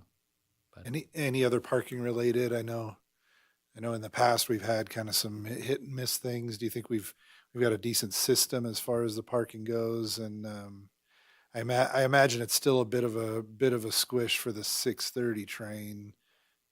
That's the worst one still. Yeah, Easton was doing a good job of, I think, keeping an eye on if there were spaces, because he was right before you cross over the tracks in Yep. the dirt area, so he was directing Good people guide left, people. right. Yeah, the double parking, I was a little nervous about the back-to-back in the middle, because it makes it very tight on both sides. So I didn't want somebody to be clipped or whatever, trying to pull out.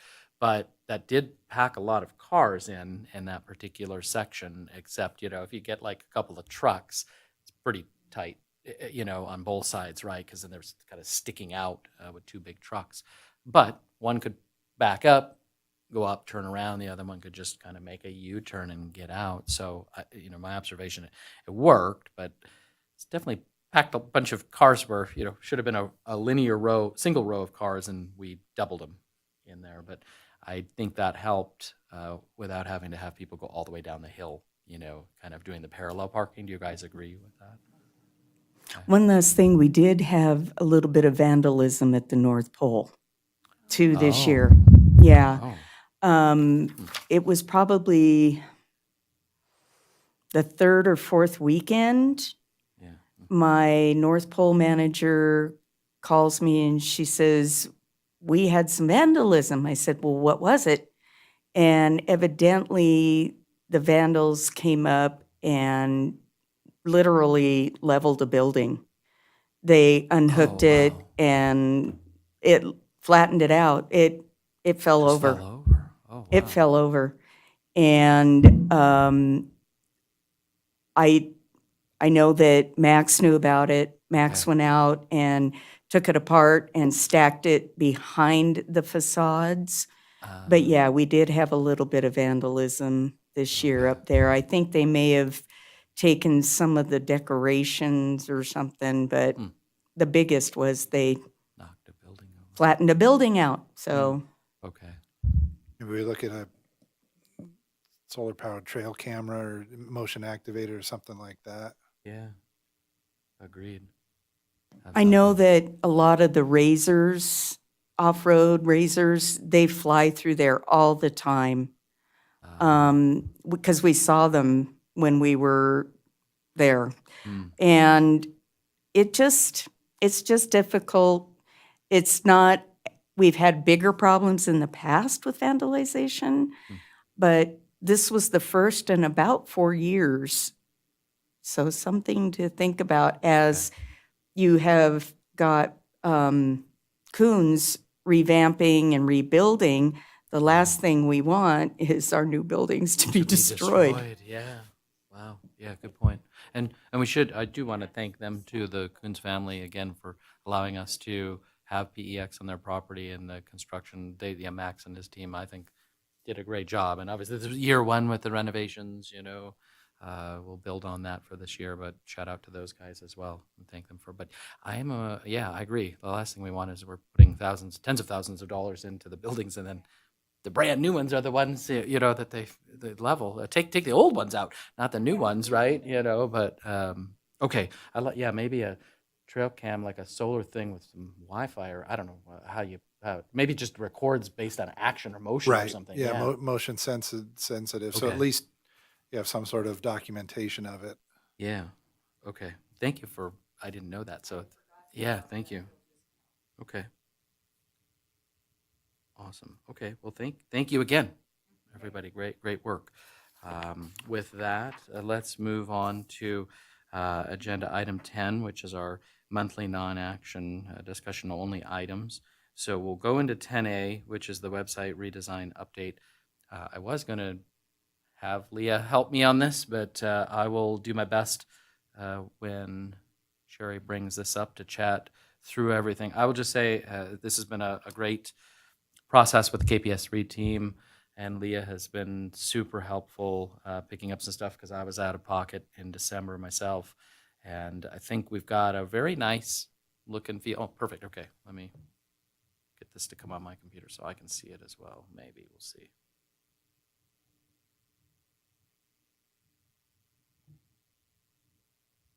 Or not.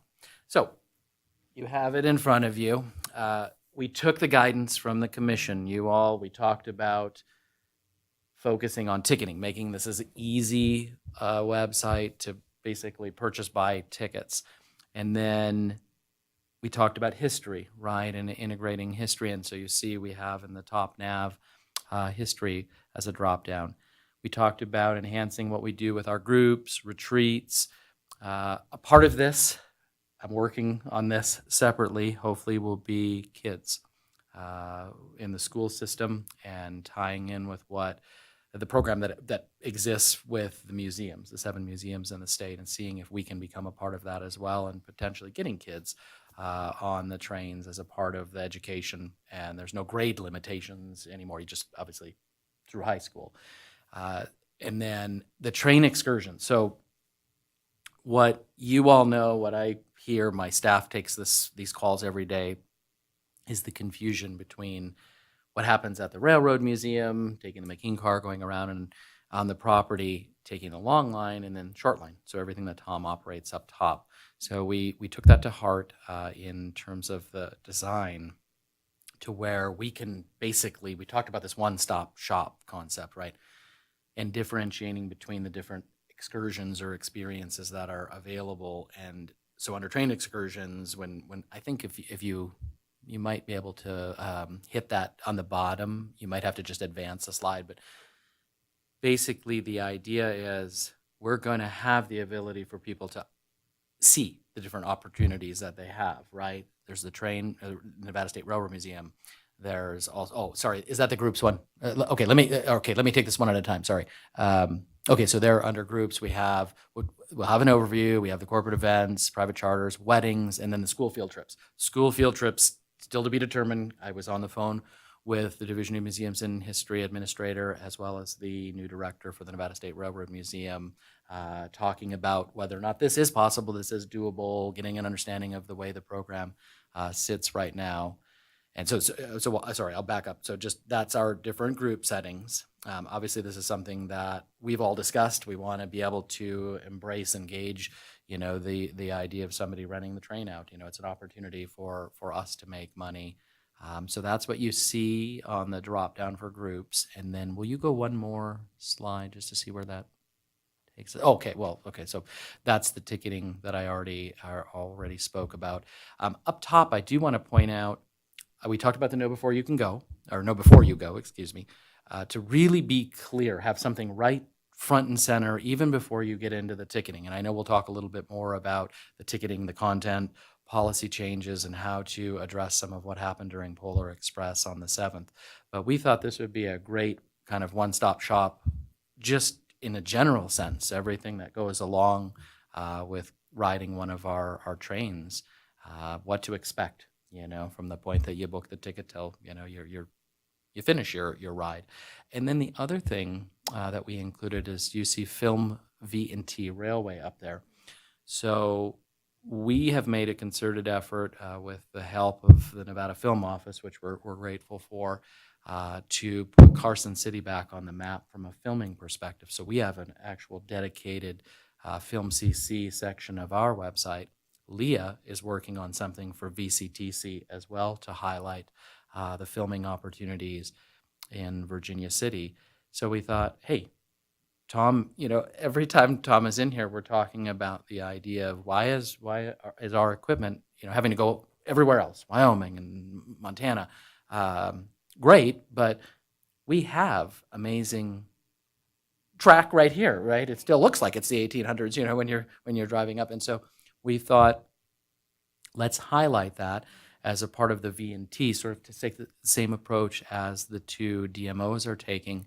And from here, and I know, again, this is high level, so from here, though, you'd be able to go, boom, right into our Film CC section. What Lee is working on, right into Virginia City's website as well for filming. But also, this is where we'll have to talk to Tom, I want to make sure that we have the ability for folks on the equipment side, let's get them right to Tom or whoever, if Tom designates Candy or however that would be. Let's have this as a resource. And our conversations with Annette Toll at the Film Office, that's exactly this will be another resource, the V&T website, when this is set up and ready to go. That way, it doesn't have to be somebody always coming to the DMO's website. Maybe they know what they want. We've got some films coming in and they know they need trains or whatever the case may be, or train scenes. They can just work here, and cut. I don't want to say cut us out of the process, but I figure it seems like with these film folks, the more efficient the process can be, the fewer people they have to talk to. They're very appreciative of that. So that way they're not having to talk to Lydia on my team, then she's coming to me, being on the commission, and then I'm going to Candy, anyway. Cut out a bunch of the middlemen if at all possible. So I wanted to point that out to you all. And then will you click to page 4? It's not showing up on the TV on my screen, so I can't see what we're on. There we go. Okay, yes. So yep, we'll very clearly now with the different excursions differentiate diesel, steam, since that seems to still be a problem. Oh, I wanted to ride the steam train. I didn't realize, right? So we're going to very clearly distinguish what is what in terms of the different excursions that are going on. Steam diesel, it could also be maybe a Toast of the Canyon or a thematic train. Did you want to say something, Candy, please? Well, I remember when I don't know, I looked at this at some point and I saw that there was picture, it's talked about steam and then it talked about diesel, but it was still a picture of a steam train.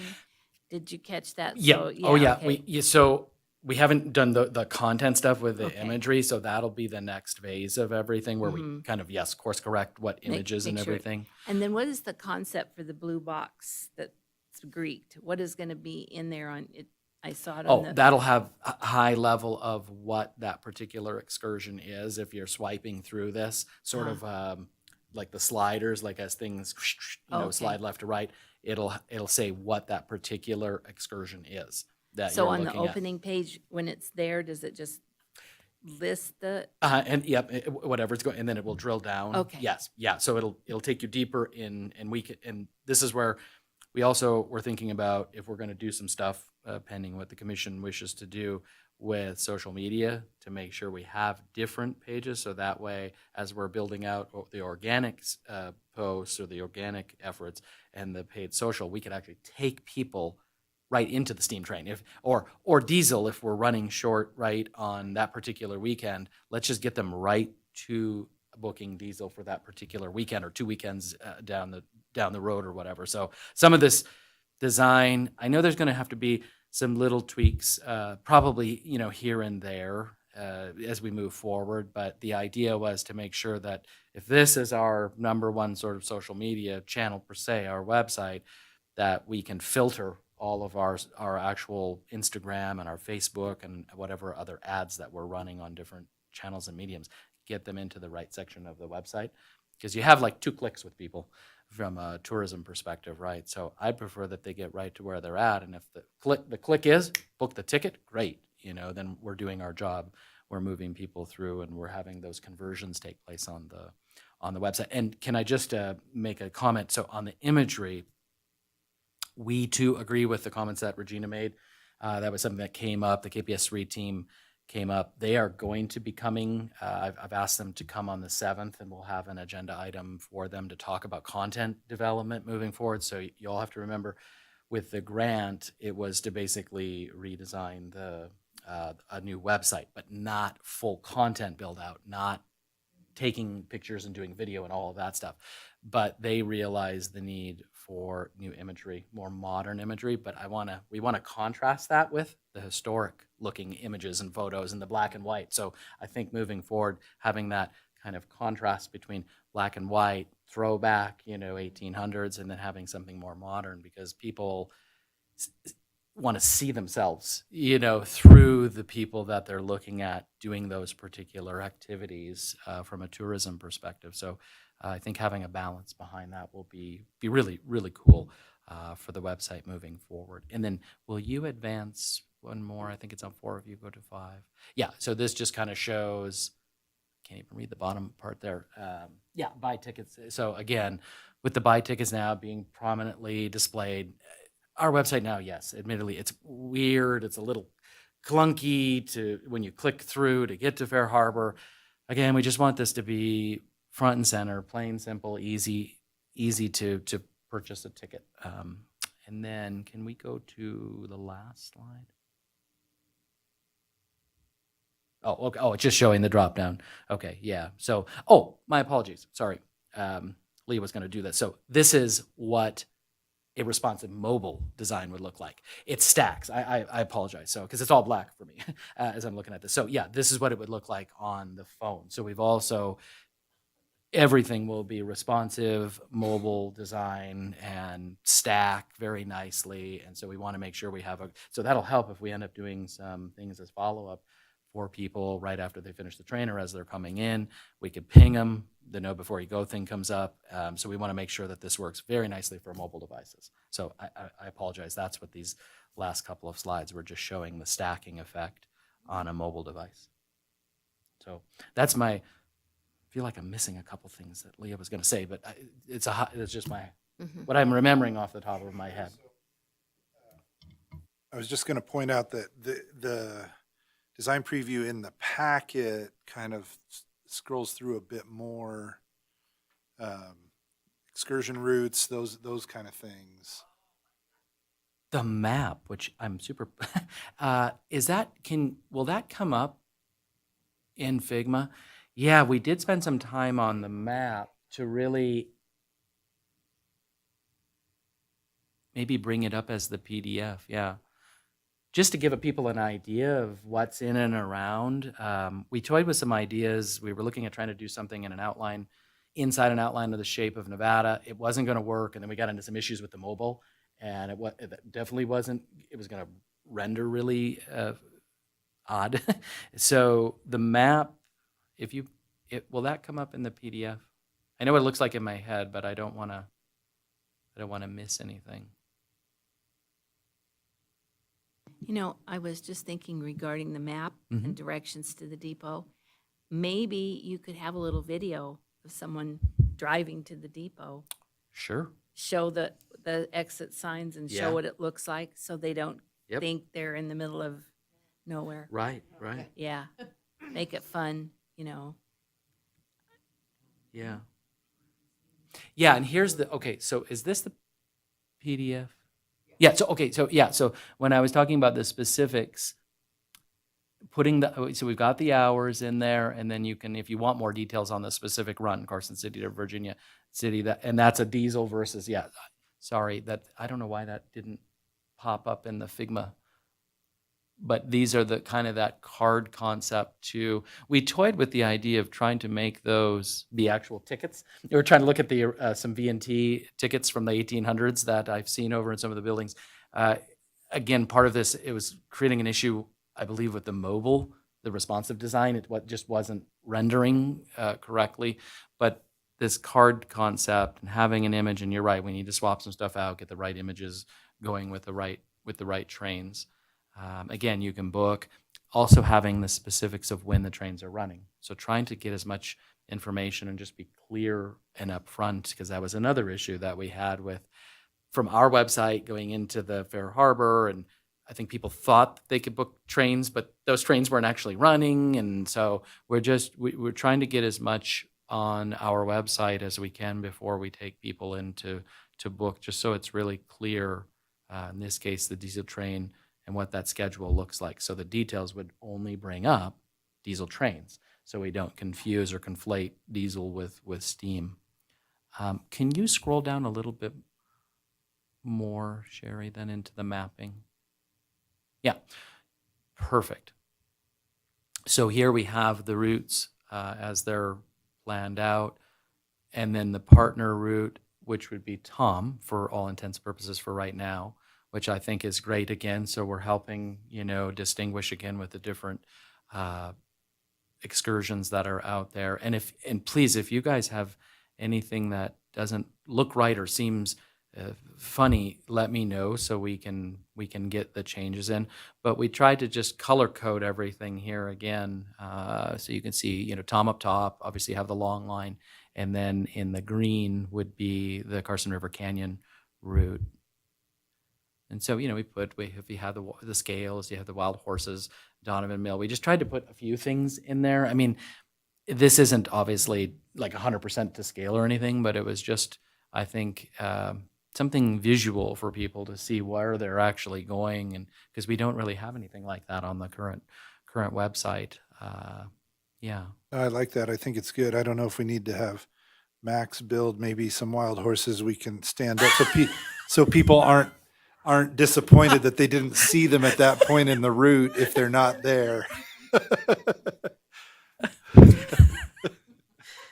Roger that. I'm only pointing it out because everything else is a fixed installation. Okay. And do we need to have the wild horse image move? Yes. When you try to mouse over Right. it jumps to a different spot.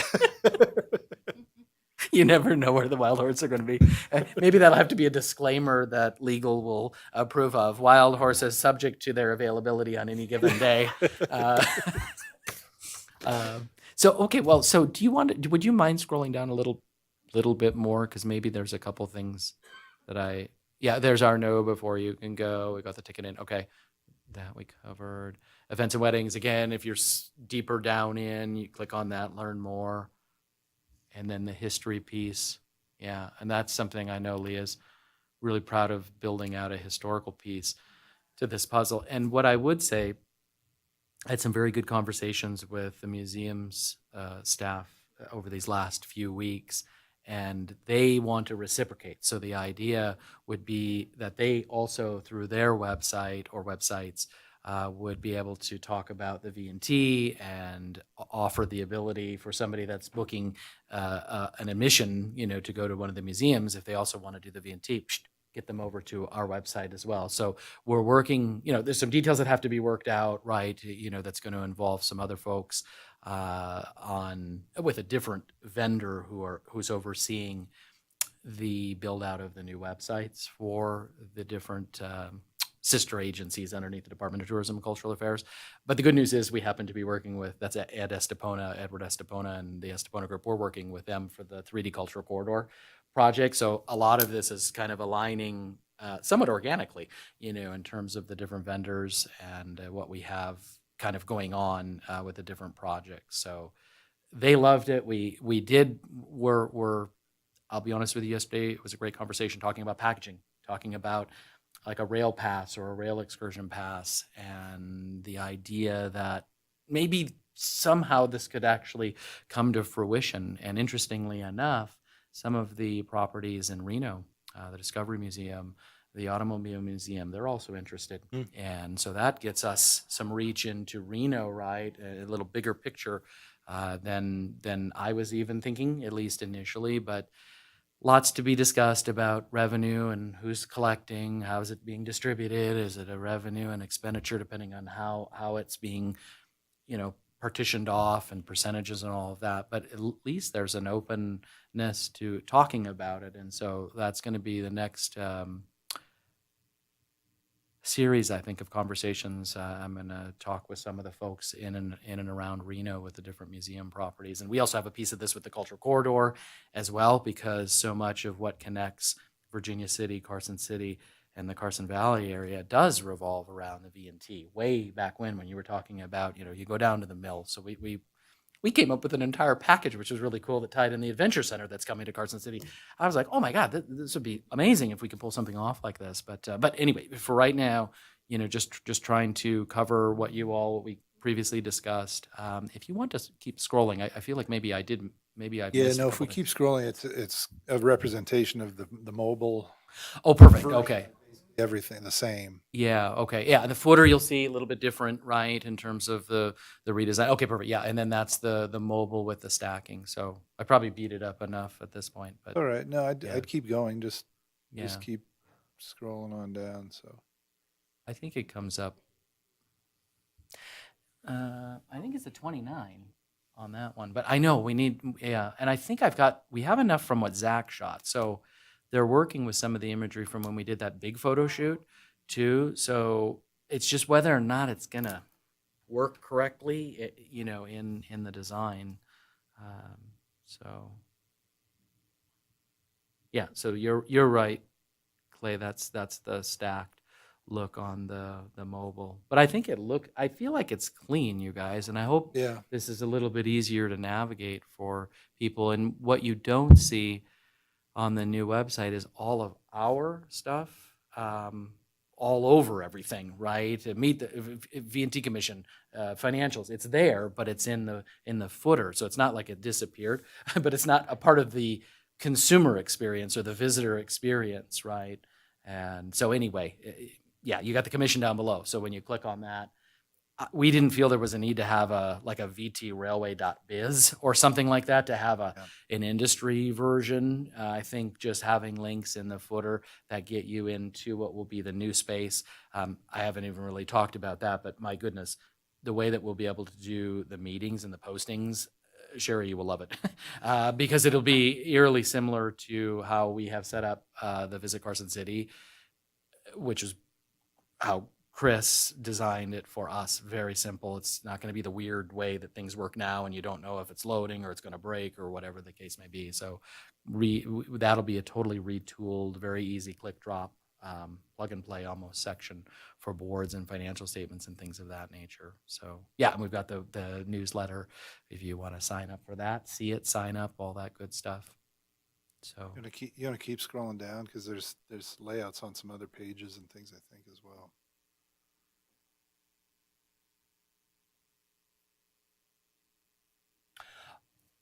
Yeah, so that's an example. If the page didn't exist, if we just did like a back on track, yeah. Yeah, there's the hero component. And the idea too is to allow for staff to be able to swap some things out, right? And not have to go back and utilize KPS3 because we don't have, bless you, the ability to, swap things in and out. So that ease of design and just being able to, as Regina said, we might go out and do a photo shoot, or we have an influencer come in and we have some great images. We want to swap those out, or we thematic train coming forward, or something with Toast of, to be able to pop new images in and out. That will be I say relatively easy, but it will be much easier than right now.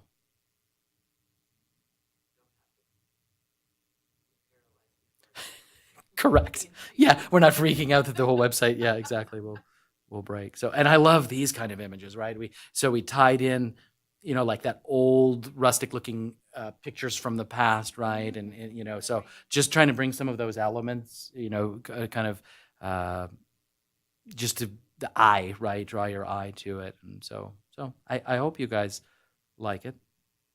And I know this is, again, I apologize that this is very static, right? But is the best I can do, for the meeting right now.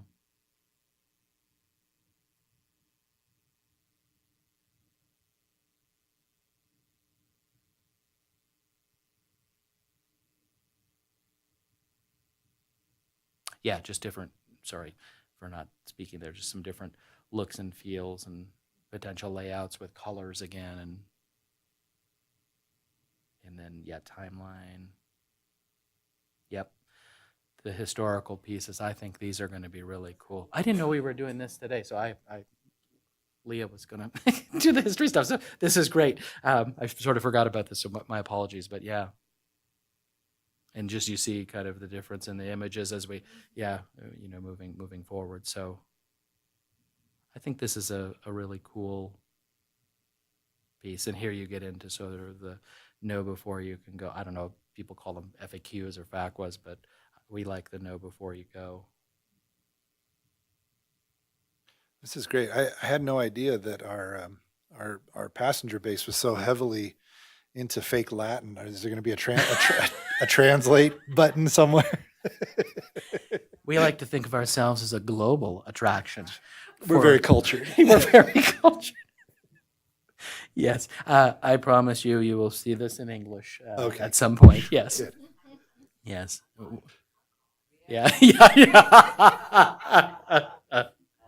Yeah. Know before you go. Yeah. Read a thing. Yeah. So, any notions on how to integrate Polar when needed? Yeah, it literally just becomes one of those cards. Current excursions. Yeah. We will have, it just sits there, and then yep, that's exactly. Yeah, it'll all be based on when the trains are running. And of course, if we decide that we would like to have something show up, of course we can have that card show up in September, timing around when the ticket's released. We talked about all of that. So if say for instance, if we didn't have any Toast of the Canyon trains, well, you're not going to see it as an option to Right. confuse people. But it doesn't mean that it's not something that we don't run, but you wouldn't be able to click on something to get tickets, right? So we want to talk about it and still pump people Yeah. up. And we can certainly have, I know Polar was one we went back and forth on, because I said, well, the moment anything about Polar goes live, then you're right, the phone's going to start ringing, and then we have something here, but you can't actually book the tickets, and you're going to get 4 million phone calls. We're clicking. And you're going to say, well, we haven't put the tickets on sale yet. So we can certainly handle Polar kind of kid gloves, however you all would like to do that.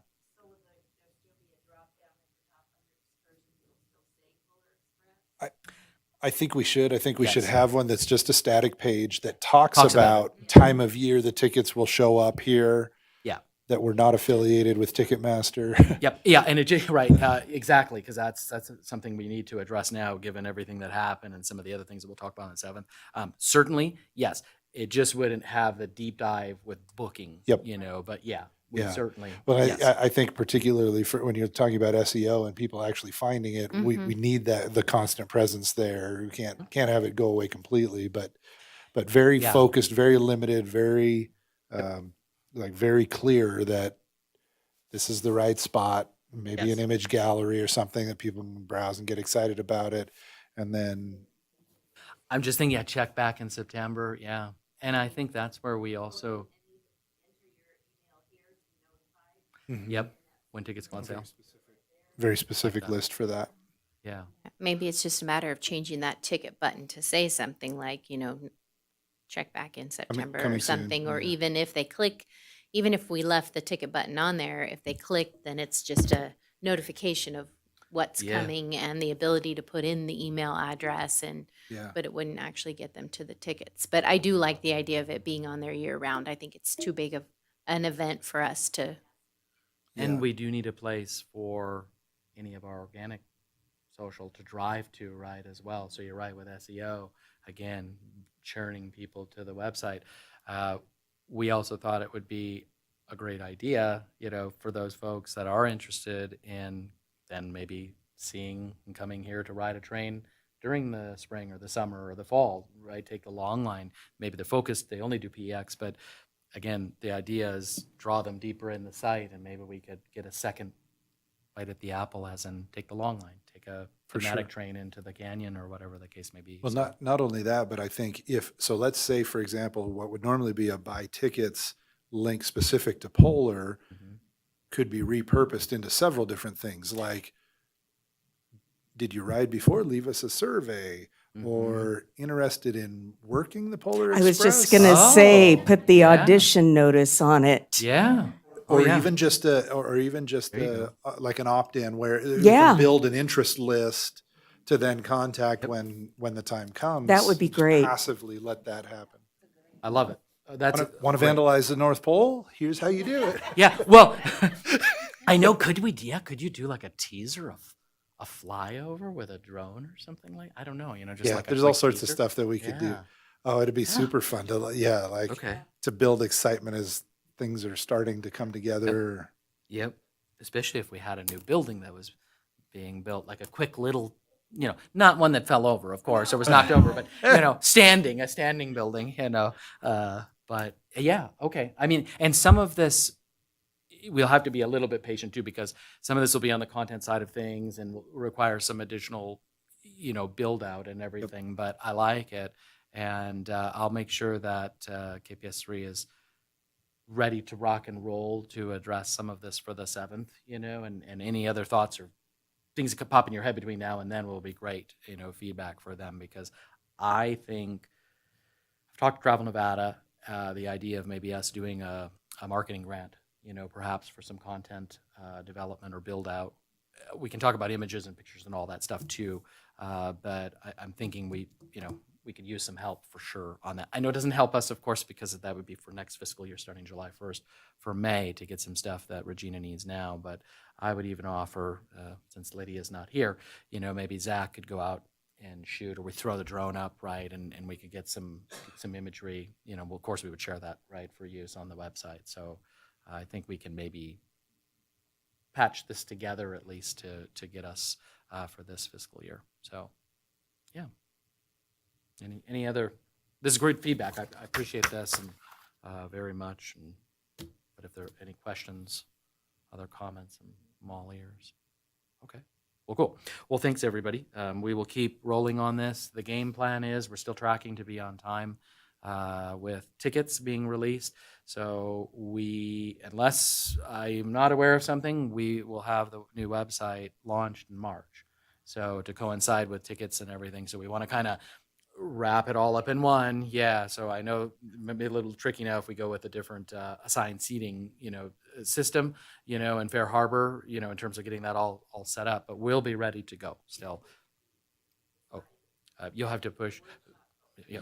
If we decide at the workshop to go ahead and do the assigned seating, then I can before that find out how long it'll take, because they're going to have to build that.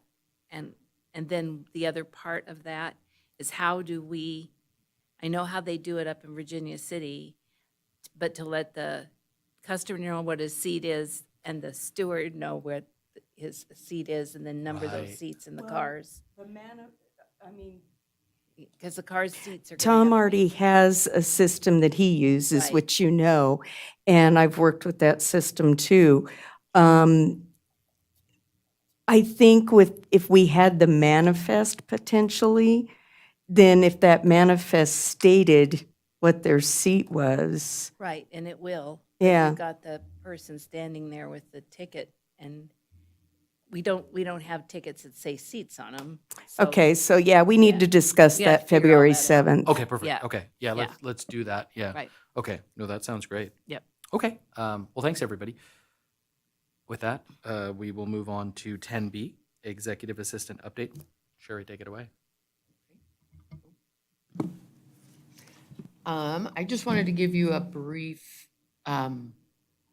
summary, I guess, of the ridership that we had this past summer, June 2024.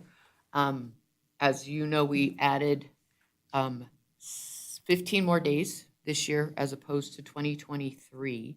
So we ran 43 days this year, plus we had the 2 Toast of the Canyons. In 2023, we ran the 28 days. So our occupancy for 2024 averaged 63%, whereas in 2024, our average occupancy was 63%. Whereas in 2023, the average occupancy was 81%.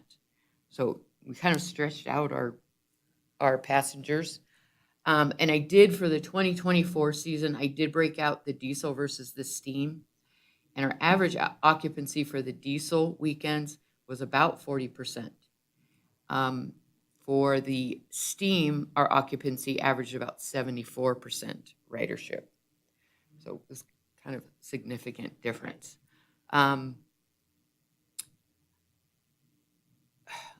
Overall, I mean, our revenue, of course, was up a little bit. It was $312,000 versus 2023. It was $249,000. Of course, though, our expenses went up to run the train, and so I know I don't have a visual for you. So this is something, yeah, well, and I wanted Sherry to share these numbers too, just to be thinking about this, because I think, again, this is going to tie back to, investing in ourselves and how we maybe look at the marketing and social media, because certainly we got hammered, on the on the diesel trains in terms of the occupancy. And so we might have to actually have a different marketing messaging around those versus steam. And I think it's going to be critical for us to make sure that we're watching the money and, how we're allocating those dollars accordingly. So I also wanted to give you all an opportunity, if you prefer to see this differently on the 7th, if you want to see it by weekend or by month, Right. or what would be helpful, to you all as well, coming into the 7th, if we want to chart it out, like a Gantt chart, by weekend, and just see 2024 relative to 2023, S, or D, or for the different steam and diesel, if that would be helpful for you all. But at least this was a kind of a high level, Right. where the numbers landed. Yeah, Sherry, do you remind me the difference in cost for running steam versus diesel? Is it like 55 to 7, something like that? To ride or to run. To for run. us. Yeah, so the steam is 4,800. Sorry. The steam is 6,500, the diesel is 4,800. Okay. And so that's certainly something we need to look at, what our break even is basically on Right. an occupancy basis. Yeah, I mean, I'm assuming we'll have a conversation in some detail about schedule. And so definitely breaking it out on a weekend by weekend basis, letting us know if it's steam or diesel, and then raw number and ridership percent, full seat percentage. All of that would be very helpful for us to kind of decide what to do with it. Agreed. And you guys can pull all of that out, right? If you need to get any more detail, you can pull that from Fair Harbor too, right? Yes. Yeah, okay, good, Yes. okay, cool. Yeah, we definitely have to talk about the schedule because we have to provide that to Tom by March 1st. So we do have a second bite at the apple at the regular February Yep. meeting to finalize anything too, so. But it'd be good to have a working on the 7th, like at least directionally, so you all could build some things out, Right. you know, to come back to the regular board meeting in February. So, okay. Because is it still that 50% number that was our break even? I think in years past, there was we needed to reach 50% occupancy in order to just break even. Right. Yes.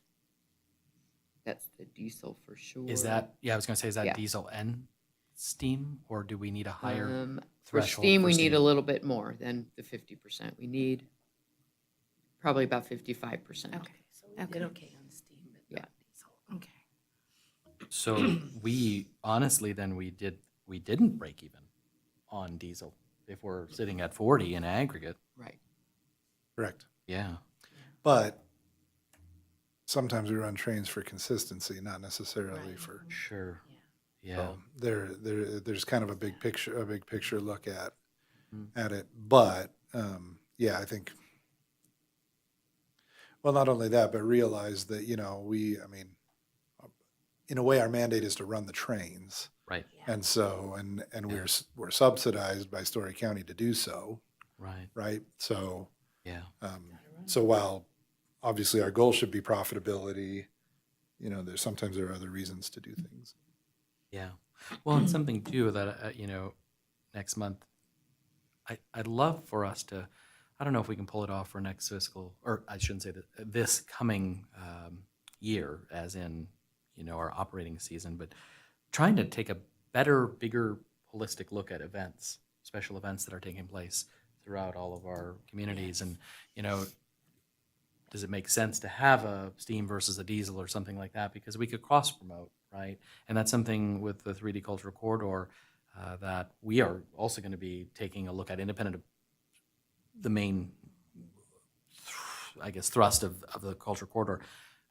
But integrating that railroad history and overlaying that, if it makes sense, with special events and helping to promote, taking a train while you're here for a particular special event. Or is it something that, kids could go off and do, just into the canyon on a Sunday or something after a baseball tournament or a soccer tournament or a tennis, whatever, contest. So I don't know. It's just something I always have in the back of my head, and it keeps coming up with our constituents that we deal with in Carson City, as well as the timing of when the trains are running, and then working that into the overall experience that these folks have. Yeah, they may be coming here obviously for a special event or it's a tournament or whatever, but giving them something else to do while they're here. So I don't know.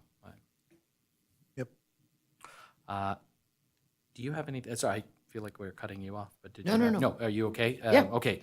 So any other questions for Sherry or anything? Okay. All right.